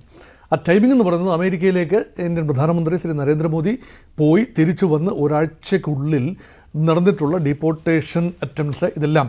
അപ്പോൾ അതിൽ നിന്നും പെട്ടെന്ന് രാജ്യത്തിൻ്റെ മുഴുവൻ ശ്രദ്ധ ഈ ഒരു വിഷയത്തിലേക്ക് ഇപ്പോൾ കേന്ദ്രീകരിക്കുകയാണ്. അപ്പോൾ അത് ഒരു പരിധിവരെ BJPയുടെ ആവശ്യമാണ്. അതിൽ BJP ഒരു പരിധിവരെ വിജയിക്കുകയും ചെയ്തു. അതുകൊണ്ട് മുൻപ് പറഞ്ഞ തെരഞ്ഞെടുപ്പിന് മുൻപ് മോദിയുടെ ഭാഗത്തു നിന്ന് വന്ന ഒരുപാട് പ്രസ്താവനകളുണ്ട്. തീർച്ചയായും വൈദേശിക ശക്തികൾ ഇന്ത്യയുടെ തെരഞ്ഞെടുപ്പ് രംഗത്തേക്ക് നുഴഞ്ഞു കയറാൻ ശ്രമിക്കുന്നു, ഇന്ത്യയുടെ ജനാധിപത്യ വ്യവസ്ഥ അട്ടിമറിക്കാൻ ശ്രമിക്കുന്നു. പ്രതിപക്ഷത്തെ ഉപയോഗിച്ചുകൊണ്ടും, പ്രധാനമായും കോൺഗ്രസ് പാർട്ടി എന്ന പ്രതിപക്ഷത്തെ പ്രധാനപ്പെട്ട പാർട്ടിയും അതിൻ്റെ ഡൈനാസ്റ്റിക് ലീഡർഷിപ്പിനെയും ഉപയോഗിച്ചുകൊണ്ട് തന്നെ ഈ പ്രക്രിയ അട്ടിമറിക്കാൻ ശ്രമിക്കുന്നു എന്ന ഒരു നറേറ്റീവ് വർഷങ്ങളായി BJP പറയുന്നതാണ്. അങ്ങനെയാണ് ജോർജ് സോറോസിൻ്റെ ബന്ധം.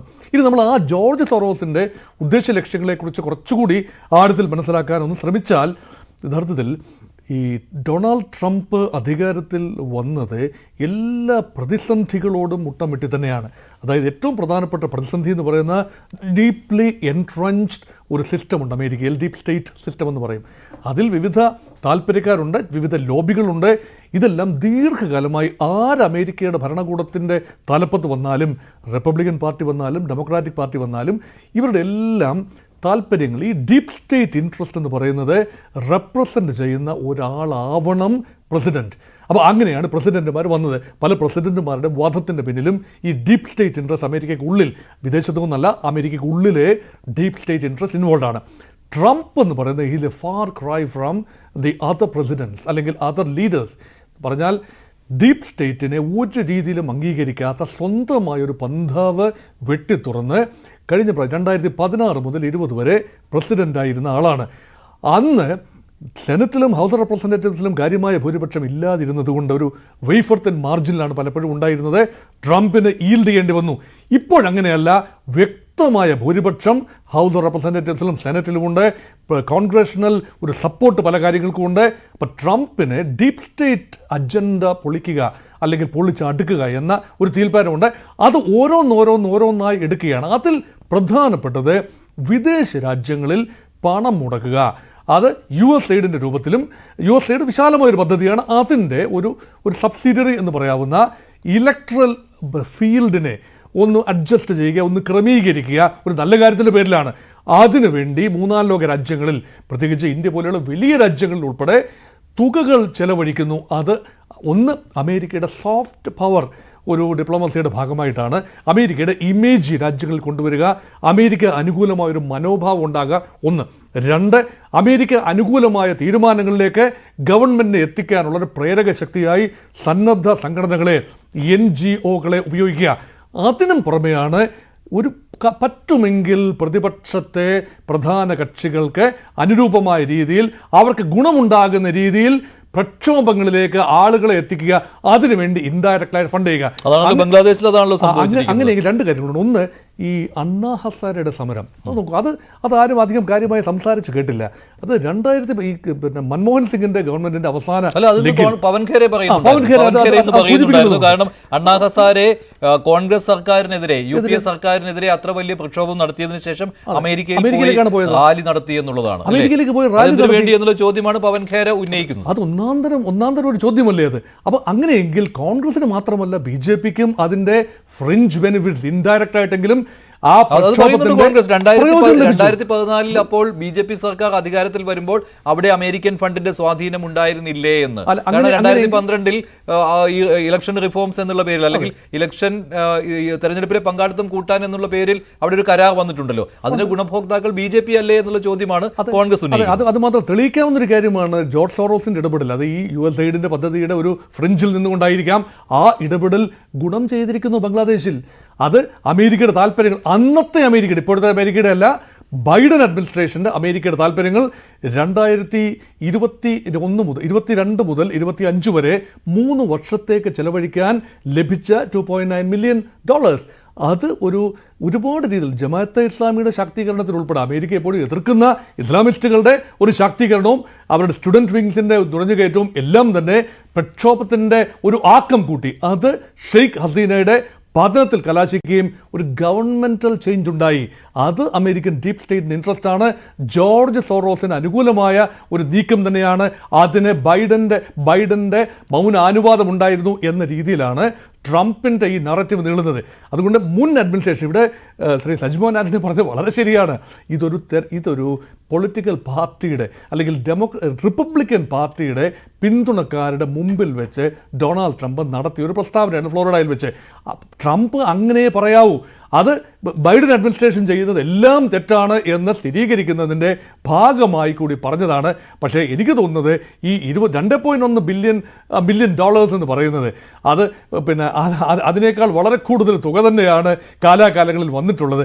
ഇതൊരു it's A tip of the iceberg. പക്ഷേ അതിൻ്റെ ഗുണഭോക്താക്കളായിരുന്നത് BJPയും കോൺഗ്രസും മാറി മാറി പ്രതിപക്ഷത്തിരുന്നപ്പോൾ അവരതിൻ്റെ ഗുണം വന്നിട്ടുണ്ട്. ഡെമോക്രാറ്റിക് പാർട്ടിസിപ്പേഷൻ കൂടുന്നതിൻ്റെ പ്രയോജനം ഭരണകക്ഷിക്കാണോ പ്രതിപക്ഷത്തിനാണോ എന്ന് തിരിച്ചറിയാൻ പറ്റില്ല. പക്ഷേ പ്രക്ഷോഭങ്ങൾക്ക് വേണ്ടി പണം ചെലവഴിച്ചു. ബേബി, ഈ അണ്ണാ ഹസാരെയുടെ കാര്യത്തിൽ നിങ്ങൾ തന്നെ ഈ ആരോപണം ഉന്നയിച്ചിട്ടുള്ളതാണല്ലോ 2013-14 കാലഘട്ടത്തിൽ. ഞാൻ എന്റെ ആദ്യ റൗണ്ട് പ്രസന്റേഷനിൽ ഞാൻ ആ പോയിന്റിലേക്ക് എത്തിയത്. അപ്പൊ ഞാൻ മറ്റേ എമർജൻസിന്റെ പീരീഡ് ഒക്കെ അങ്ങ് സംസാരിച്ചു വന്നപ്പോഴത്തേക്കും പിന്നെ കണ്ടിന്യൂ ചെയ്യാൻ പറ്റിയില്ല. ഇത് വളരെ കൃത്യമായി കോൺഗ്രസ് തന്നെ പറയേണ്ടതില്ല. ആ ഇന്ത്യ അഗൻസ്റ്റ് കറപ്ഷൻ മൂവ്മെന്റിന്റെ നാഷണൽ കൗൺസിൽ ഉണ്ടായിരുന്ന ചന്ദ്രമോഹൻ, അദ്ദേഹം ഒരു അമേരിക്കൻ ബേസ്ഡ് ആളായിരുന്നു. അവിടുന്ന് വളരെ നല്ല രീതിയിൽ എഡ്യൂക്കേഷൻ ഒക്കെ ഉണ്ടായിരുന്ന, അവിടെ ഒരുപാട് പൗരസംഘടനകളുമായി ബന്ധമുണ്ടായിരുന്ന ഈ ഇന്ത്യ അഗൻസ്റ്റ് കറപ്ഷൻ മൂവ്മെന്റിന്റെ നാഷണൽ കൗൺസിലിലെ 30 പേരിൽ ഒരാളായിരുന്നു ചന്ദ്രമോഹൻ. പിന്നീട് വളരെ കൃത്യമായി തന്നെ അദ്ദേഹം ഇതിന്റെ പിന്നിലെ ആ രാഷ്ട്രീയ കളികളെല്ലാം തുറന്നു പറഞ്ഞിട്ടുണ്ട്. അദ്ദേഹം പറഞ്ഞത് ഇത് വളരെ കൃത്യമായി തന്നെ സംഘപരിവാർ RSSും BJPയും കൂടി ഇടപെട്ട് നടത്തിയ ഈ അണ്ണാ ഹസാരയുടെ പിന്നിലുണ്ടായിരുന്നത് ഇവർ രണ്ടുപേരുമാണ്. ഇത് നമ്മൾ ശ്രദ്ധിക്കണം. ഇപ്പോൾ ഈ അമിത് മാളവ്യ പറഞ്ഞിരിക്കുന്ന ഈ പറയുന്ന 21, അദ്ദേഹം വീണ്ടും ആവർത്തിക്കണം, 21 മില്യൺ ഇത് വന്നിരിക്കുന്നത് ഈ പറയുന്ന നമ്മുടെ SY ഖുറേഷി. അദ്ദേഹം 2010 മുതൽ 2012 വരെയായിരുന്നു ഇന്ത്യൻ ചീഫ് ഇലക്ഷൻ കമ്മീഷണർ. അണ്ണാ ഹസാരെ സമരം തുടങ്ങുന്നത് 2011. കൃത്യമായി ടൈം ഫ്രെയിം ഒന്ന് നോക്കി. 2010 ഈ പറയുന്ന YS ഖുറേഷി ഈ പറയുന്ന ഫണ്ട് സ്വീകരിക്കാൻ വേണ്ടി ആരംഭിക്കുന്നു. ഇത് ശരിയാണെങ്കിൽ, ഞാനത് ശരിയാണ് എന്ന് പറയുന്ന ഒരു മുൻവിധി വെച്ചുകൊണ്ടാണ് ഞാൻ സംസാരിക്കുന്നത്. 2011 ആ മൂവ്മെന്റ് തുടങ്ങുന്നു. അതിന് കാരണമായത് അന്നത്തെ controller and auditor general Vinod Rai, അദ്ദേഹത്തിന്റെ റിപ്പോർട്ടാണ്. അദ്ദേഹം പിന്നീട് പറഞ്ഞു, ഞാൻ നുണ പറഞ്ഞതാണ്. വിനോദ് റായ് ആണ് 2G സ്പെക്ട്രം എന്ന് പറയുന്ന സംഭവം പൊക്കിക്കൊണ്ടുവരുന്നത്. കുറെ കള്ളക്കണക്കുകൾ വെച്ചുകൊണ്ട്, അല്ലെങ്കിൽ ഇത് ലേലത്തിൽ വെച്ചിരുന്ന ഇത്ര തുക കിട്ടുമായിരുന്നു, ലേലത്തിൽ വിൽക്കഴിഞ്ഞത് കൊണ്ട് ഇത്രയും രൂപ നഷ്ടമായി, അതിന് വലിയൊരു അഴിമതിയാണ് എന്ന് പറഞ്ഞുകൊണ്ട് അന്നത്തെ കൺട്രോളർ ആൻഡ് ഓഡിറ്റർ ജനറൽ ആയിരുന്ന വിനോദ് റായ് അദ്ദേഹമാണ് വരുന്നത്. പിന്നീട് അദ്ദേഹം തന്നെ തുറന്ന് സമ്മതിച്ചു, ഞാൻ ഒരു ബേസ്ലെസ് ആയിട്ടുള്ള ഒരു സംഭവമാണ് കൊണ്ടുവന്നത്, അതിന് പിന്നിലെല്ലാം ഇയാൾക്ക് പണം കിട്ടിയിട്ടുണ്ട്. വളരെ കൃത്യമായി തന്നെ ഈ പറഞ്ഞ ഇന്ത്യ അഗൻസ്റ്റ് കറപ്ഷൻ മൂവ്മെന്റ് ഉണ്ടായി. അതിന് വലിയ രീതിയിലുള്ള ഫണ്ടിങ് ഉണ്ടായി. ഞങ്ങൾ കൃത്യമായി തന്നെ കോൺഗ്രസ് എന്ന ഈ ആരോപണം ഉന്നയിച്ചിട്ടുണ്ട്. ഇവിടെ ബഹുമാനപ്പെട്ട പിന്നെ അപ്പോൾ ബൈഡൻ ഭരണകാലത്ത് ഇന്ത്യയിലേക്ക് വന്ന $21 ദശലക്ഷം കണക്കും അതും കോൺഗ്രസിന് നിഷേധിക്കാൻ കഴിയില്ല. അല്ല, അങ്ങനെയെങ്കിലും ഞങ്ങൾക്ക് വളരെ കൃത്യമായി ചോദ്യം ഉണ്ടേ. ഈ രാജ്യത്തിന് മുഴുവൻ ഞങ്ങൾ ഈ രണ്ട് നരേറ്റീവിൽ ഞങ്ങൾ വിശ്വസിക്കുന്നില്ല. ഈ പറയുന്ന ഇപ്പോൾ BJP പറഞ്ഞ ആരോപണത്തിന് മറുപടി വയ്ക്കുന്നത് ആദ്യമേ ഞാൻ പറഞ്ഞു, ഇത് ഇവിടെ ശ്രീജിത്ത് പണിക്കരൊക്കെ ഈ പിന്നെ അമേരിക്കൻ പ്രസിഡന്റിനെ പറയുന്നതെല്ലാം അങ്ങോട്ട് വിശ്വസനീയമാണ് എന്ന് 100% വിഴുങ്ങുന്നത് കേൾക്കുമ്പോൾ ഞാൻ തന്നെ അത്ഭുതപ്പെട്ടു പോവുക. അദ്ദേഹം പറയുന്ന മുഴുവൻ ഫാക്ട്സ് ആൻഡ് ഫിഗേഴ്സും അദ്ദേഹം പറയുന്ന മുഴുവൻ സ്റ്റേറ്റ്മെന്റുകളും 100% ശരിയാണെന്നാണ് എത്രയും ബഹുമാനപ്പെട്ട ശ്രീജിത്ത് പണിക്കരൊക്കെ പറയുന്നത്. ഇപ്പോൾ ഇത് എന്തെങ്കിലും ആയിക്കോട്ടെ, ഇതിന്റെ സത്യാവസ്ഥ വരട്ടെ. കാരണം നിങ്ങളുടെ ഒന്നും വേണ്ട. ഈ പറയുന്ന ഡോവൽ, അദ്ദേഹമാണല്ലോ ഈ ഇന്ത്യ ഗവൺമെന്റിന്റെ മുഴുവൻ സൂപ്പർ പവറായി നിൽക്കുന്നത്. അല്ലെങ്കിൽ ഒരു ആരോപണം അല്ല ഉന്നയിക്കുന്നത്. പക്ഷെ അദ്ദേഹം അറിയാതെ ഇന്ത്യ മഹാരാജ്യത്തിന് ഈച്ചക്കിന് പറക്കില്ലെന്നാ പറയുന്നത്. അമിത്ഷായും നരേന്ദ്രമോദിയും ഒന്നല്ല, അജിത് ഡോവൽ എന്ന് പറയുന്ന നാഷണൽ സെക്യൂരിറ്റി അഡ്വൈസർ, അദ്ദേഹമാണ് ഇതിന് മുഴുവൻ ഇതിന്റെ മുക്കും മൂലയും എല്ലാം അറിയാവുന്ന ആള്. നിങ്ങൾ പുറത്തു കൊണ്ടുപോവാ, കോൺഗ്രസിന് ഇതിന്റെ ഫണ്ട് പോലും കിട്ടിയിട്ടുണ്ടോ ഒക്കെ ഉണ്ടാക്കുന്ന ഒരു നരേറ്റീവ്. ആദ്യം പറഞ്ഞുകൊണ്ടിരുന്നത് എന്താ, കോൺഗ്രസ് അർബൻ നക്സലുകളായിരുന്നു, കോൺഗ്രസ് മുഴുവൻ ഇവിടെ അർബൻ നക്സലൈറ്റുകളുടെ കൂടെയായിരുന്നു. അതിന് വലിയ പ്രധാനം കിട്ടിയില്ല. ഒരു സംഭവമായിട്ട് വന്നിരിക്കുകയാണ് ഈ പറഞ്ഞ ജോർജ് സോറസ്. ഈ ജോർജ് സോറസിന് ഇവിടെ എന്ത് ഇൻട്രസ്റ്റ് ആണെന്നുള്ളത് നമുക്കറിയില്ല. ഏതോ ഒരു ജോർജ് സോറസിനെ കൂത്ത് പിടിച്ചോണ്ട് ജോർജ് സോറസ് ഒരു ഫണ്ട് തന്നിരിക്കുകയാണ്, ഡീപ് സ്റ്റേറ്റ് എന്ന് പറയുന്നത്. ഇതൊക്കെ ഒരു കാര്യം സത്യസന്ധമായിട്ട് പറയട്ടെ, കോൺഗ്രസിനെ പിന്നെ ഒരു BJP-കാരനും ഒരു RSS-കാരനും രാജ്യസ്നേഹം പഠിപ്പിക്കേണ്ട. എന്താണ് രാജ്യസ്നേഹം എന്ന് ഞങ്ങളുടെ പ്രവൃത്തിയിലൂടെയും ഈ രാജ്യത്തിന് വേണ്ടി നടത്തിയ സാക്രിഫൈസുകളിലൂടെയും കൃത്യമായി തന്നെ തെളിയിച്ചിട്ടുള്ള പാർട്ടിയാണ്. അപ്പോൾ രാജ്യസ്നേഹത്തിന്റെ കണക്കൊന്നും ജോർജ് സോറസിൽ നിന്നും അല്ലെങ്കിൽ ഈ പറയുന്ന ഈ അമേരിക്കൻ ഫണ്ടിങ് ഏജൻസി എന്നൊക്കെ പണം മേടിച്ച് ഈ രാജ്യത്തിന്റെ ഭരണകൂടത്തെ അട്ടിമറിക്കാൻ വേണ്ടി അതൊക്കെ പിന്നെ ഈ പറയുന്ന സ്വന്തം തല ചൊറഞ്ഞു നോക്കിയാൽ മതി. അതിനൊക്കെ ശരി, ശ്രീ പണിക്കർ, എപ്പോഴും ഈ വിദേശ ഫണ്ടിനെ കുറിച്ചുള്ള ആരോപണം കൊണ്ടുവരുമ്പോൾ ജോർജ് സോറോസുമായി ബന്ധപ്പെടുത്തുവാനുള്ള ശ്രമമാണല്ലോ BJP കേന്ദ്രങ്ങൾ നടത്തുന്നത്. ഇവിടെയും അതിന്റെ പതിവ് തെറ്റിച്ചിട്ടില്ല. അപ്പോൾ കോൺഗ്രസ് ഉന്നയിക്കുന്ന ചോദ്യം എന്ന് പറയുന്നത് ഇപ്പോൾ റോണി കെ ബേബി പറഞ്ഞതാണ്, എന്തുകൊണ്ട് ഇത് കേന്ദ്ര സർക്കാർ അറിഞ്ഞില്ല എന്നുള്ളത്. രണ്ടാം മോദി സർക്കാരിന്റെ കാലത്താണ് ഇത് സംഭവിച്ചിട്ടുള്ളത് എങ്കിൽ എന്തുകൊണ്ട് അന്വേഷണ ഏജൻസികൾക്ക് ഇത് കണ്ടെത്താൻ കഴിഞ്ഞില്ല? പ്രധാനമന്ത്രി തന്നെ പലതവണ തെരഞ്ഞെടുപ്പ് യോഗങ്ങളിൽ ഇക്കാര്യത്തെക്കുറിച്ച് പറഞ്ഞതാണ്, പക്ഷെ അവിടെ ആ സമയത്തൊന്നും ഒരു അന്വേഷണം ഉണ്ടായില്ല എന്ന്. അല്ല, രണ്ട് കാര്യങ്ങളുണ്ട്. അതിലേക്ക് വരുന്നതിന് മുമ്പ് അദ്ദേഹം ഇവിടെ പറഞ്ഞത് വിനോദ് റായ് 2G സ്പെക്ട്രം അലഗേഷന് മാപ്പ് പറഞ്ഞു എന്നാണ്. അങ്ങനെയല്ല സംഭവിച്ചത്. കോൺഗ്രസിന്റെ MP ആയിരുന്ന സഞ്ജയ് നിരുപം, അദ്ദേഹമാണ് പ്രധാനമന്ത്രി മൻമോഹൻ സിംഗിന്റെ പേര് CAG റിപ്പോർട്ടിൽ നിന്ന് ഒഴിവാക്കണം എന്ന് തന്നോട് പറഞ്ഞിരുന്നത് എന്നുള്ള ഒരു പ്രസ്താവനയായിരുന്നു അദ്ദേഹത്തിൻ്റെത്. അപ്പോൾ ആ പ്രസ്താവന സഞ്ജയ് നിരുപം ചലഞ്ച് ചെയ്തു. അപ്പോൾ അദ്ദേഹത്തിന് ഓർമ്മപ്പിശവ് കൊണ്ടാണ് സഞ്ജയ് നിരുപമിൻ്റെ പേര് പറഞ്ഞത്, അദ്ദേഹം ആയിരുന്നില്ല അത് പറഞ്ഞത് എന്ന് പറഞ്ഞിട്ട് അദ്ദേഹത്തിനോട് വ്യക്തിപരമായിട്ടാണ് അപ്പോളജൈസ് ചെയ്തത്. അല്ല, 2G സ്പെക്ട്രം കേസിൻ്റെ പേരിലല്ല അപ്പോളജൈസ് ചെയ്തത്. ആ അപ്പോളജി സഞ്ജയ് നിരുപം അക്സെപ്റ്റ് ചെയ്തു, കോടതിയും അങ്ങനെ തന്നെ ചെയ്തു. പിന്നെ ജോർജ് സോറോസിൻ്റെ കാര്യത്തിൽ ഇന്ത്യ ഗവൺമെൻറ്റിന് ഇത് കേവലം അദ്ദേഹം പറഞ്ഞിരിക്കുന്നത് പോലെ എവിടെ നിന്നെങ്കിലും കൊണ്ടുവന്നിരിക്കുന്ന ഒരു ജോർജ് സോറോസ് അല്ല. ഇന്ത്യയുടെ വിദേശകാര്യമന്ത്രി പരസ്യമായി വിദേശത്തുള്ള അദ്ദേഹത്തിൻ്റെ മീഡിയ ഇൻട്രാക്ഷനിൽ വളരെ വ്യക്തമായിട്ട് ജോർജ് സോറോസിനെ കുറിച്ചുള്ള ചോദ്യങ്ങൾക്ക് മറുപടി പറഞ്ഞിട്ടുണ്ട്. ആ മറുപടിയിൽ അദ്ദേഹം പറഞ്ഞിരിക്കുന്ന, ഒരുപക്ഷെ ശ്രീ മഞ്ജുഷ് ഓർക്കുന്നുണ്ടാകും, അപകടകാരിയായ വൃദ്ധൻ എന്ന രീതിയിലാണ് പറഞ്ഞിരിക്കുന്നത്. അതായത് ഇന്ത്യയുടെ താല്പര്യങ്ങൾക്ക് വിരുദ്ധമായി പ്രവർത്തിക്കുന്ന, ഇന്ത്യയുടെ സ്റ്റേറ്റ് താല്പര്യങ്ങൾക്കാണെങ്കിലും ട്രേഡ് താല്പര്യങ്ങൾക്കാണെങ്കിലും വിരുദ്ധമായി പ്രവർത്തിക്കുന്ന ഒരു വ്യക്തി എന്ന നിലയിൽ അദ്ദേഹത്തിനെ ഒരു ഡേഞ്ചറസ് ആയിട്ടുള്ള ഓൾഡ് മാൻ എന്ന രീതിയിലത്തേക്കാണ് പറഞ്ഞിരിക്കുന്നത്. അപ്പോൾ അത് കേവലം ഏതെങ്കിലും ഒരു വിഷയത്തിലേക്ക് കൊണ്ടുവരുന്നതല്ല, മറിച്ച് ഇന്ത്യ ഗവൺമെൻറ്റിൻ്റെ ഔദ്യോഗികമായിട്ടുള്ള ഒരു പൊസിഷനാണ്. പിന്നെ മൂന്നാമത്തേത്, അദ്ദേഹം വളരെ അതിശയത്തോടു കൂടിയാണ് പറയുന്നത് ശ്രീജിത്ത് പണിക്കർ ട്രംപ് പറഞ്ഞിരിക്കുന്ന കാര്യങ്ങൾ വിശ്വസിക്കുന്നു എന്ന്. ഞാൻ കേവലം ട്രംപ് പറഞ്ഞിരിക്കുന്നത് വിശ്വസിക്കുകയല്ല. ഇപ്പോൾ അദ്ദേഹം ബൈഡനെ പറ്റി എന്തൊക്കെ കാര്യങ്ങൾ പറയുന്നുണ്ട്, അതെല്ലാം ഞാൻ വിശ്വസിക്കുന്നില്ലല്ലോ. ഇവിടെ അവരുടെ ഗവൺമെൻറ് ഡിപ്പാർട്ട്മെൻറ്റ് പുറത്തിറക്കിയിരിക്കുന്ന കണക്കുണ്ട്. അപ്പോൾ ആ കണക്കിൽ വെറുതെ 2-3 കണക്കുകൾ വായിക്കാം. അവർ ഔദ്യോഗികമായി പബ്ലിഷ് ചെയ്തിരിക്കുന്ന കണക്കനുസരിച്ച് ഇതേപോലെ തന്നെ അവർ എയ്ഡ് കൊടുത്തിരിക്കുന്നത് മൊസാംബിക്കിലെ വോളണ്ടറി മെഡിക്കൽ മെയിൽ സർക്കംസിഷൻ, അതിന് വേണ്ടിയിട്ട് അവർ കൊടുത്തിരിക്കുന്നത് $10 മില്യൺ. അതേപോലെ തന്നെ കംബോഡിയയിൽ സ്ട്രെങ്തനിങ് ഇൻഡിപെൻഡൻറ്റ് വോയിസസ് $2.3 മില്യൺ കൊടുത്തിട്ടുണ്ട്. അതേപോലെ പ്രാഗിൽ സിവിൽ സൊസൈറ്റി സെൻറ്ററിന് വേണ്ടി $32 മില്യൺ കൊടുത്തിട്ടുണ്ട്. സെർബിയയിൽ ഇംപ്രൂവിംഗ് പബ്ലിക് പ്രൊക്യൂർമെൻറ്റ് $14 മില്യൺ കൊടുത്തിട്ടുണ്ട്. മാലിയിൽ സോഷ്യൽ കൊഹിഷന് വേണ്ടി $14 മില്യൺ. ഏഷ്യയിൽ മൊത്തത്തിൽ ഇംപ്രൂവിംഗ് ലേണിംഗ് ഔട്ട്കംസ് $47 മില്യൺ എന്ന് പറഞ്ഞിട്ട് അവരൊരു പട്ടിക പുറത്തിറക്കിയിട്ടുണ്ടെന്നേ. എന്ന് പറഞ്ഞാൽ ഔദ്യോഗികമായി US-ലെ ഒരു ഡിപ്പാർട്ട്മെൻറ്റ്, ഗവൺമെൻറ്റിൻ്റെ ഒരു ഡിപ്പാർട്ട്മെൻറ്റ് ഔദ്യോഗികമായി പ്രസിദ്ധീകരിച്ചിരിക്കുന്ന കണക്കാണ് ഞാൻ പറയുന്നത്. ആ കണക്കിനെ ഞാൻ വിശ്വസിക്കണോ? അങ്ങനെയാണ് പറഞ്ഞത്. ട്രംപ് പറഞ്ഞത് മാത്രമല്ല, അത് തന്നെയുമല്ല, അവരവരുടെ ഔദ്യോഗികമായിട്ടുള്ള എക്സിൽ, അവരുടെ ഒഫീഷ്യൽ അക്കൗണ്ടിൽ, ഗവൺമെൻറ് അക്കൗണ്ടിൽ നിന്ന് അവർ ഈ കണക്ക് പ്രസിദ്ധീകരിച്ചിട്ടുണ്ട്. ആ കണക്ക് ശ്രീ റോണി കെ ബേബിക്ക് വിശ്വാസം അല്ലെങ്കിൽ പിന്നെ ഞാൻ എന്ത് ചെയ്യാൻ കഴിയും? അപ്പോൾ അങ്ങനെ വളരെ കൃത്യമായിട്ട് പറഞ്ഞിരിക്കുന്നു. ആ കണക്കുകളുടെ അടിസ്ഥാനത്തിലാണ് ഇത് പറയുന്നത്. ഇനി ഈ കണക്കുകളൊക്കെ ഇവിടെ ഉണ്ടോ ഇല്ലയോ എന്ന് ചോദിച്ചു കഴിഞ്ഞാൽ ഈ കണക്കുകൾ പബ്ലിഷ്ഡ് ആണ്. ഇപ്പോൾ ഇത്തരത്തിലുള്ള കണക്കുകൾ ഉണ്ടോ ഇല്ലയോ കോൺഗ്രസിന് വലിയ സംശയമാണ്. ഞാൻ പറഞ്ഞില്ലേ, ഇന്ത്യ ടുഡേ റിപ്പോർട്ട് ചെയ്തിട്ടുണ്ട്. ഇന്ത്യ ടുഡേ കേവലം അവരുടെ റിപ്പോർട്ടർമാരെ മാത്രം ഉപയോഗിച്ച് ചെയ്തിരിക്കുന്നതല്ല, അവരതിനു വേണ്ടി എടുത്തിരിക്കുന്ന സോഴ്സ് പറയുന്നുണ്ട്. foreignassistance.gov എന്ന് പറഞ്ഞ അമേരിക്കൻ ഗവൺമെൻറ്റിൻ്റെ സൈറ്റുണ്ട്. ആ സൈറ്റിൽ ഈ കണക്കുകൾ കൊടുത്തിട്ടുണ്ട്. ആ കണക്കനുസരിച്ച് ജോർജ് W. ബുഷ് പ്രസിഡന്റ് ആയിരുന്ന സമയത്ത് എത്ര തുക, ബറാക്ക് ഒബാമ ഇരുന്ന സമയത്ത് എത്ര തുക, ഡൊണാൾഡ് ട്രംപിന്റെ ഫസ്റ്റ് ടൈമിൽ എത്ര തുക, ജോ ബൈഡൻ 2024 അവസാനിക്കുന്ന സമയത്ത് എത്ര തുക എന്ന് പറഞ്ഞിട്ട് അവർ ചാർട്ട് പ്രസിദ്ധീകരിച്ചിട്ടുണ്ടെന്നേ. ഈ ചാർട്ട് പ്രസിദ്ധീകരിച്ചിരിക്കുന്നതിന്റെ ഡേറ്റ സോഴ്സ് അവർ താഴെ കൊടുത്തിരിക്കുന്നത് അവരുടെ വെബ്സൈറ്റ് ഡേറ്റയാണ്. ഇനി അത് തന്നെയല്ല എങ്കിൽ ഞാൻ നേരത്തെ പറഞ്ഞു പൊളിറ്റിക്സ് എന്ന് പറയുന്ന കാറ്റഗറിയിലേക്കും അതേപോലെ തന്നെ ഡെമോക്രാറ്റിക് പാർട്ടിസിപ്പേഷനിലേക്കും കൊടുത്തിരിക്കുന്നത് മൊത്തത്തിൽ 14.6 മില്യൺ ഡോളറിന്റെ സ്പ്ലിറ്റ് പറഞ്ഞു. ഇനി ഇതല്ല എങ്കിൽ മൊത്തത്തിൽ ഞാൻ ആദ്യം പറഞ്ഞല്ലോ 2.9 മില്യൺ ഡോളറാണ് 2001 മുതൽ അവർ ഇങ്ങോട്ട് കൊടുത്തത്. ആ കൊടുത്തിരിക്കുന്നതിന്റെ സ്പ്ലിറ്റ് ഇതാ വേറൊരു ഗ്രാഫിക് ഇവിടെ കൊടുത്തിട്ടുണ്ട്. അതിന്റെ സോഴ്സും അമേരിക്കൻ ഗവൺമെന്റിന്റെ സൈറ്റാണ്, അല്ലാതെ ട്രംപിന്റെ വായിൽ നിന്ന് വരുന്ന വാമൊഴിയല്ല. ഹെൽത്ത് ആൻഡ് പോപ്പുലേഷൻ 56% തുക, $1.6 ബില്യൺ. ഇന്ത്യയിലേക്കുള്ള കണക്കാണ് പറയുന്നത്. കമോഡിറ്റി അസിസ്റ്റൻസ് $402 മില്യൺ, അതായത് മൊത്തത്തിലുള്ള സ്പെൻഡിന്റെ 14%. അല്ല, അത്തരത്തിലുള്ള എയ്ഡുകൾ കിട്ടിയിട്ടില്ല എന്ന് ആരും പറയുന്നില്ല, കോൺഗ്രസും അത് തെറ്റാണെന്ന് പറയുന്നില്ല. പക്ഷേ ഈ വോട്ടർമാരുടെ പങ്കാളിത്തം കൂട്ടുന്നതിലുള്ള ഈ ഫണ്ട് മാത്രമേ അതിൽ മാത്രമേ കോൺഗ്രസിന് എതിരഭിപ്രായമുള്ളൂ. അത് മാത്രമല്ല, ഈ USAID തന്നെ ഒരു പ്രധാനപ്പെട്ട പദ്ധതിയിൽ സ്മൃതി ഇറാനി ബ്രാൻഡ് അംബാസഡറായിട്ട് പോലും ഉണ്ടായിരുന്നു. അക്കാര്യവും കോൺഗ്രസ് ചൂണ്ടിക്കാട്ടുന്നുണ്ട്. അപ്പോൾ ഈ ഫണ്ടേ ഇല്ല എന്ന് കോൺഗ്രസ് പറയുന്നില്ല ശ്രീജിത് പണിക്കർ? അല്ല, അങ്ങനെയല്ല. സ്മൃതി ഇറാനി ബ്രാൻഡ് അംബാസഡർ ആയതുകൊണ്ടല്ല, അതായത് ഞാൻ പറഞ്ഞത് ലെജിറ്റായിട്ട് ഇന്ത്യയിൽ പ്രവർത്തിക്കുന്നതാണ്. US ഗവൺമെന്റ് അത് അൺവാണ്ടഡ് ഡിസ്ക്രിഷണറി സ്പെൻഡിംഗ് ആണ്, അനാവശ്യമായിട്ട് അത് USന്റെ ഇടപെടലാണ്. ആ പണം നമുക്ക് ടാക്സ് പെയറുടെ പണം ചെലവഴിക്കേണ്ടതില്ല എന്ന് പറഞ്ഞിട്ട് അവരാണ് അതിനെ ലെജിറ്റ് അല്ലാതാക്കി മാറ്റുന്നത്. ഇന്ത്യയിൽ ഇവരെല്ലാം ഇപ്പോഴും പ്രവർത്തിക്കുന്നത് ലെജിറ്റായിട്ട് തന്നെയാണ്. ഇതിൽ ഗവേണൻസ് എന്ന് പറയുന്ന ഒരു ഹെഡ്, ഞാനിപ്പോൾ ഈ പറഞ്ഞില്ലേ, അഡ്മിനിസ്ട്രേറ്റീവ് കോസ്റ്റ് അല്ലെങ്കിൽ കമോഡിറ്റി അസിസ്റ്റൻസ് എന്ന് പറയുന്നത് പോലെയുള്ള ഒരു ഹെഡാണ്, ഒരു അക്കൗണ്ട് ഹെഡാണ് ഗവേണൻസ്. ആ ഗവേണൻസിന് ഈ കാലയളവിൽ മുടക്കിയിരിക്കുന്നത് 4.2%, 121 മില്യൺ. അതിൻ്റെ ഫർദറായിട്ട് ഗവേണൻസിലുള്ള സബ് ബ്രാക്കറ്റിലുള്ള 2 പർപ്പസുകളാണ്. ആ പർപ്പസിൽ ഒന്നാണ് ഇലക്ഷൻസ്. ആ ഇലക്ഷൻസിന് വേണ്ടിയിട്ടാണ് ഞാൻ നേരത്തെ പറഞ്ഞിരിക്കുന്ന ഓൾമോസ്റ്റ് $5 ലക്ഷം. രണ്ടാമത്തേതാണ് democratic participation and civil society. അതിനു വേണ്ടിയിട്ടാണ് 14.1 മില്യൺ.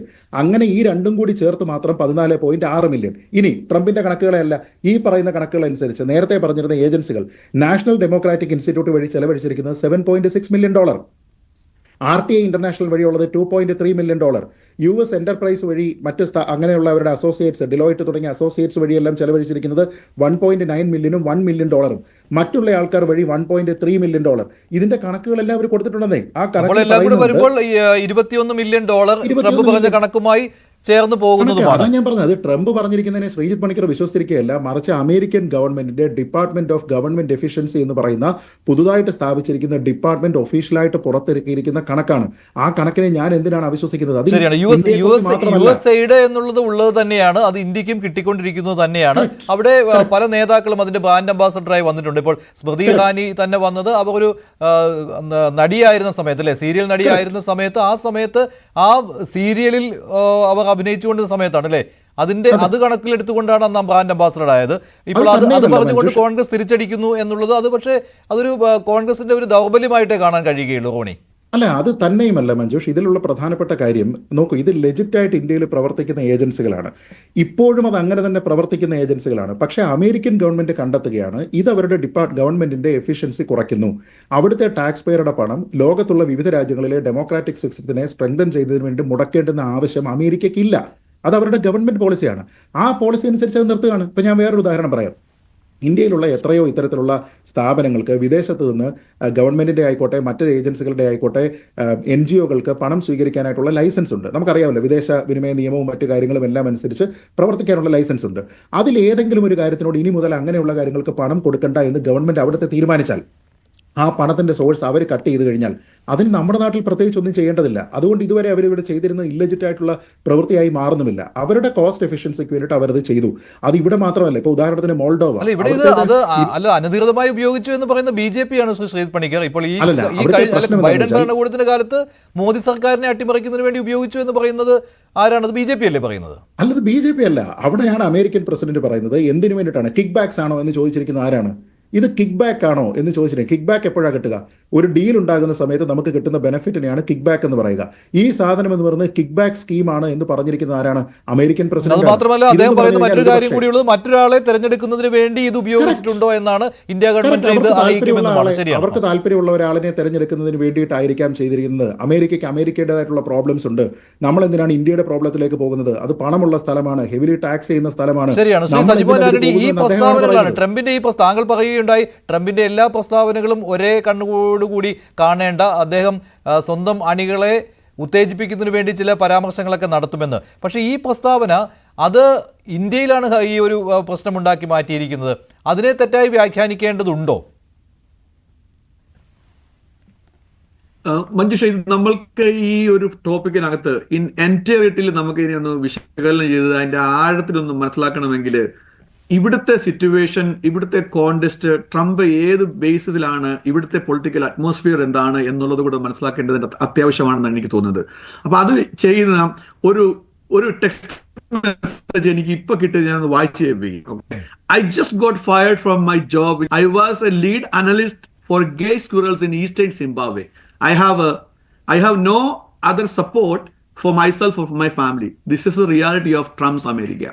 ഓക്കെ, ഞാനിത് വായിച്ചേണ്ട കാര്യം എന്താണെന്ന് ചോദിച്ചു കഴിഞ്ഞാൽ, ഇവിടുത്തെ ട്രംപ് അഡ്മിനിസ്ട്രേഷൻ പറയുന്നത് USIDA എന്നുള്ളൊരു ഏജൻസി കംപ്ലീറ്റ്ലി എലിമിനേറ്റ് ചെയ്യണം, ഇത് ടോട്ടലി വേസ്റ്റ് ആണ്, ഇത് അമേരിക്കയുടെ ജോലി അല്ല എന്നുള്ളതാണ്.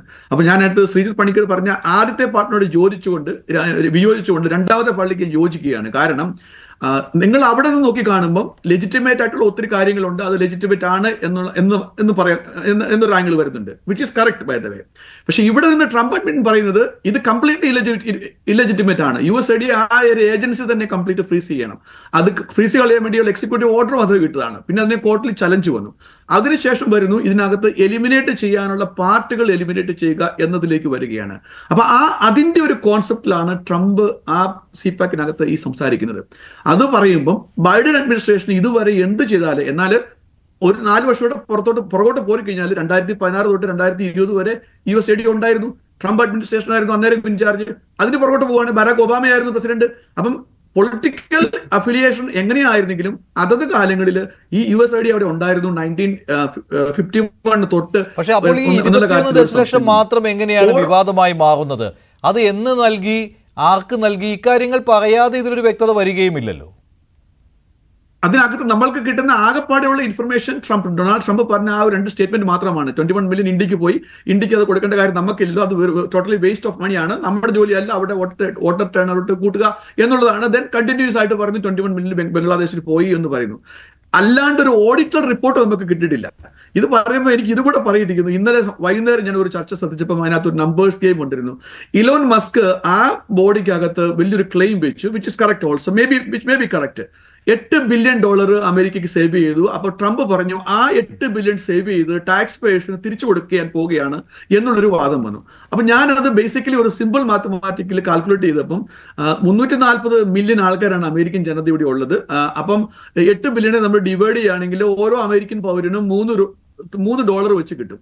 അപ്പം വേറെ ഇതിൽ പറയുവാണെങ്കിൽ ഞങ്ങൾ ഇവിടെ ഒരു ഡങ്കൻ ഡോണറ്റ്സിൽ അല്ലെങ്കിൽ ഒരു കോഫി വാങ്ങിക്കുവാണെങ്കിൽ അതിന്റെ വിലയാണ് $2 $3 എന്ന് പറയുന്നത്. അപ്പം അങ്ങനെ വേണമെങ്കിൽ അതിനെ വ്യാഖ്യാനിക്കാം. എന്നാൽ ഇൻ ഇറ്റ്സ് എൻറ്റയറിറ്റി 8 ബില്യൺ നമ്മുടെ കിറ്റിയിൽ നിന്ന് വേസ്റ്റായി പോകുന്നതിനെ പ്രിവെന്റ് ചെയ്തു എന്ന് പറഞ്ഞാൽ അതൊരു നല്ല കാര്യമാണ്. അപ്പൊ അങ്ങനെ പറയുമ്പം ഇവിടുത്തെ ഒരു കോണ്ടസ്റ്റ് പറഞ്ഞ കാര്യങ്ങൾ നമ്മൾ ഇന്ത്യയിൽ ഇരിക്കുമ്പം അതിനൊരു വേറൊരു കോണ്ടസ്റ്റ് വരുന്നു. കാരണം ആ ഒരു കോണ്ടസ്റ്റ് വരേണ്ടത് ഇരു പാർട്ടികൾക്കും ആവശ്യമാണ്. കാരണം കഴിഞ്ഞ 2 ആഴ്ചയായിട്ട് BJP ഗവൺമെന്റ് പ്രതിസന്ധിയിലായിരുന്നു. ഈ പറഞ്ഞ ഇല്ലീഗൽ ഇമിഗ്രേഷനും ഫ്ലൈറ്റ് വന്നതും ചങ്ങലയ്ക്ക് വെച്ച കാര്യവും മിലിറ്ററി ഫ്ലൈറ്റ് വന്ന കാര്യവും ഒക്കെ ആയിട്ട് ഒത്തിരി കോൺട്രവേഴ്സി ഉണ്ടായിരുന്നു. നമ്മളും ഈ പാനലിൽ തന്നെ നമ്മൾ പലതവണ ചർച്ച ചെയ്ത കാര്യമാണ്. അതിനുശേഷം പിന്നെ അറിയാൻ കഴിഞ്ഞു ഇപ്പം 300-500 ഇന്ത്യക്കാർ ഉൾപ്പെടെയുള്ള സംഘത്തെ പനാമയിലേക്ക് നാട് കടത്തി പനാമയിലാണ് നിൽക്കേണ്ടത്. ഇനി എന്നുവരെയാണ് തീരുമാനം ഉണ്ടാവുമോ അന്ന് വരെ ഈ സിറ്റിസൺസ് അവിടെ ഉണ്ടായിരിക്കും എന്നുള്ള കാര്യങ്ങളിലൊക്കെ ഉള്ള കോൺട്രവേഴ്സിയും കാര്യങ്ങളൊക്കെ വരുന്നു. അപ്പൊ ആ കോൺട്രവേഴ്സിയിൽ നിന്ന് പിടിച്ചു കയറാനുള്ള ഒരു നല്ലൊരു ചാൻസ് ആണ് BJP ഗവൺമെന്റ് കിട്ടിയത് എന്നാണ് എനിക്ക് തോന്നുന്നത്.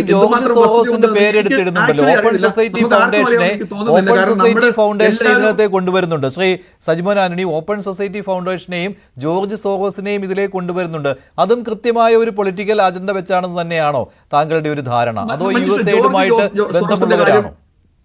മനുഷ്യ ജോർജ് സോറോസിന്റെ കാര്യം നമ്മൾ പലപ്പോഴും പറയുന്നത് അദ്ദേഹം എന്തോ വലിയൊരു ക്രൂരജീവിയാണ് എന്നുള്ള രീതിയിലാണ് നമ്മൾ പലപ്പോഴും പ്രതികരിക്കാറുള്ളത്. അപ്പൊ എനിക്ക് അറിയാവുന്ന ജോർജ് സോറോസ് എന്ന് പറഞ്ഞാൽ അദ്ദേഹം ഒരു ലിബറലാണ്. നമ്മൾ ചാനലിൽ ഇരിക്കുന്ന ഒരാൾ ഒരു കൺസർവേറ്റീവ് അജണ്ടയോ കൺസർവേറ്റീവ് പോളിസിയോ വേറൊരാൾക്ക് ലിബറൽ പോളിസിയോ ലിബറൽ അജണ്ടയോ ഉണ്ടെങ്കിൽ അവരാരും ചെറുത്താന്മാരാരുമല്ല, അവരുടെ ഒരു ആശയമാണത്.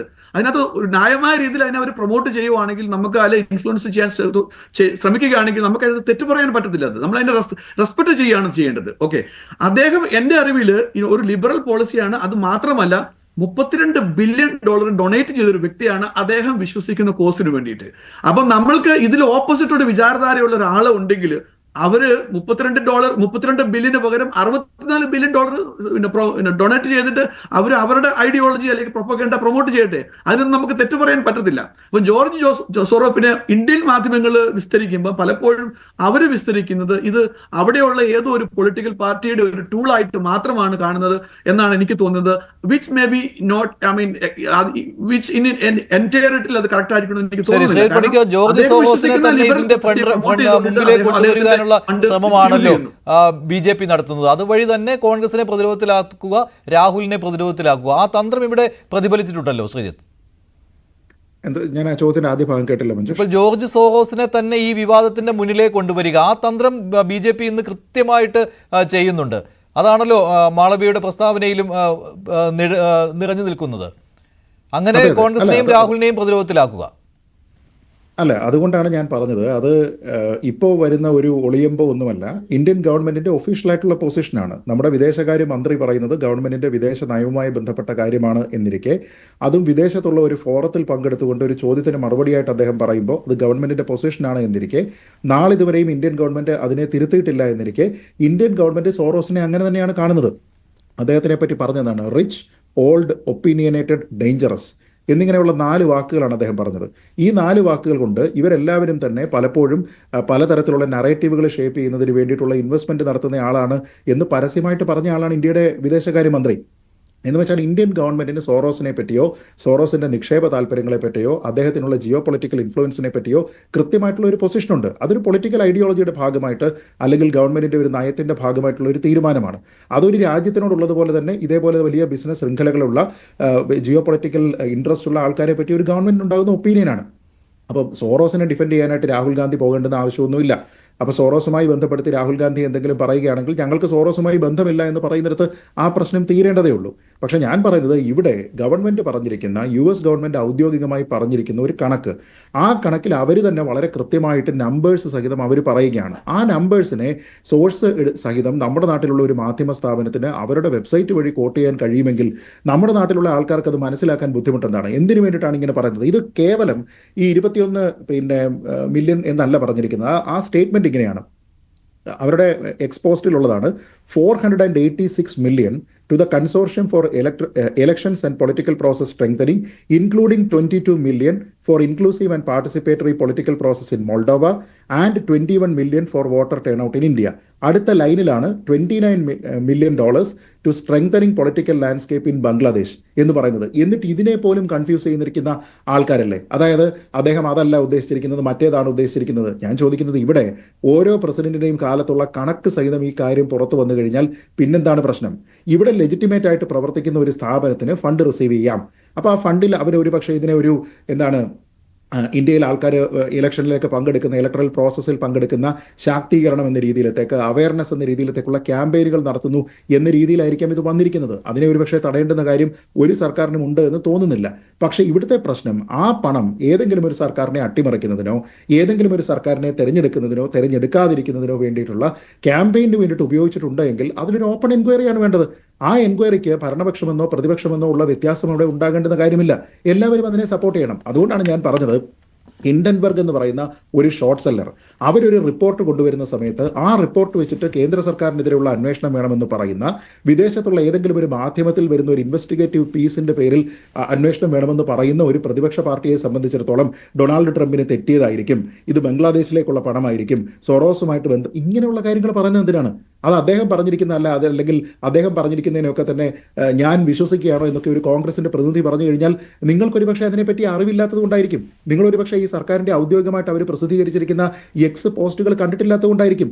ഇത് ട്രംപിന്റെ അക്കൗണ്ടിൽ നിന്നല്ല, ഇത് ഇലോൺ മസ്കിന്റെ അക്കൗണ്ടിൽ നിന്നല്ല, നേരെ മറിച്ച് ഈ ഡിപ്പാർട്ട്മെന്റിന്റെ അക്കൗണ്ടിൽ നിന്നാണ്. ഡിപ്പാർട്ട്മെന്റ് ഓഫ് അവരുടെ ഗവൺമെന്റ് എഫിഷ്യൻസി എന്ന് പറയുന്ന പുതിയ ഡിപ്പാർട്ട്മെന്റിന്റെ ഔദ്യോഗികമായിട്ട് അവർ പറയുകയാണ് US ടാക്സ് പേരുടെ മണി ഈ രീതിയിലത്തേക്കൊക്കെ പോവുകയാണ്, പല രാജ്യങ്ങളിലെയും ഡെമോക്രാറ്റിക് സിസ്റ്റത്തിനെ സ്ട്രെങ്തൻ ചെയ്യുന്നതിന് വേണ്ടിയിട്ട് പോവുകയാണ്.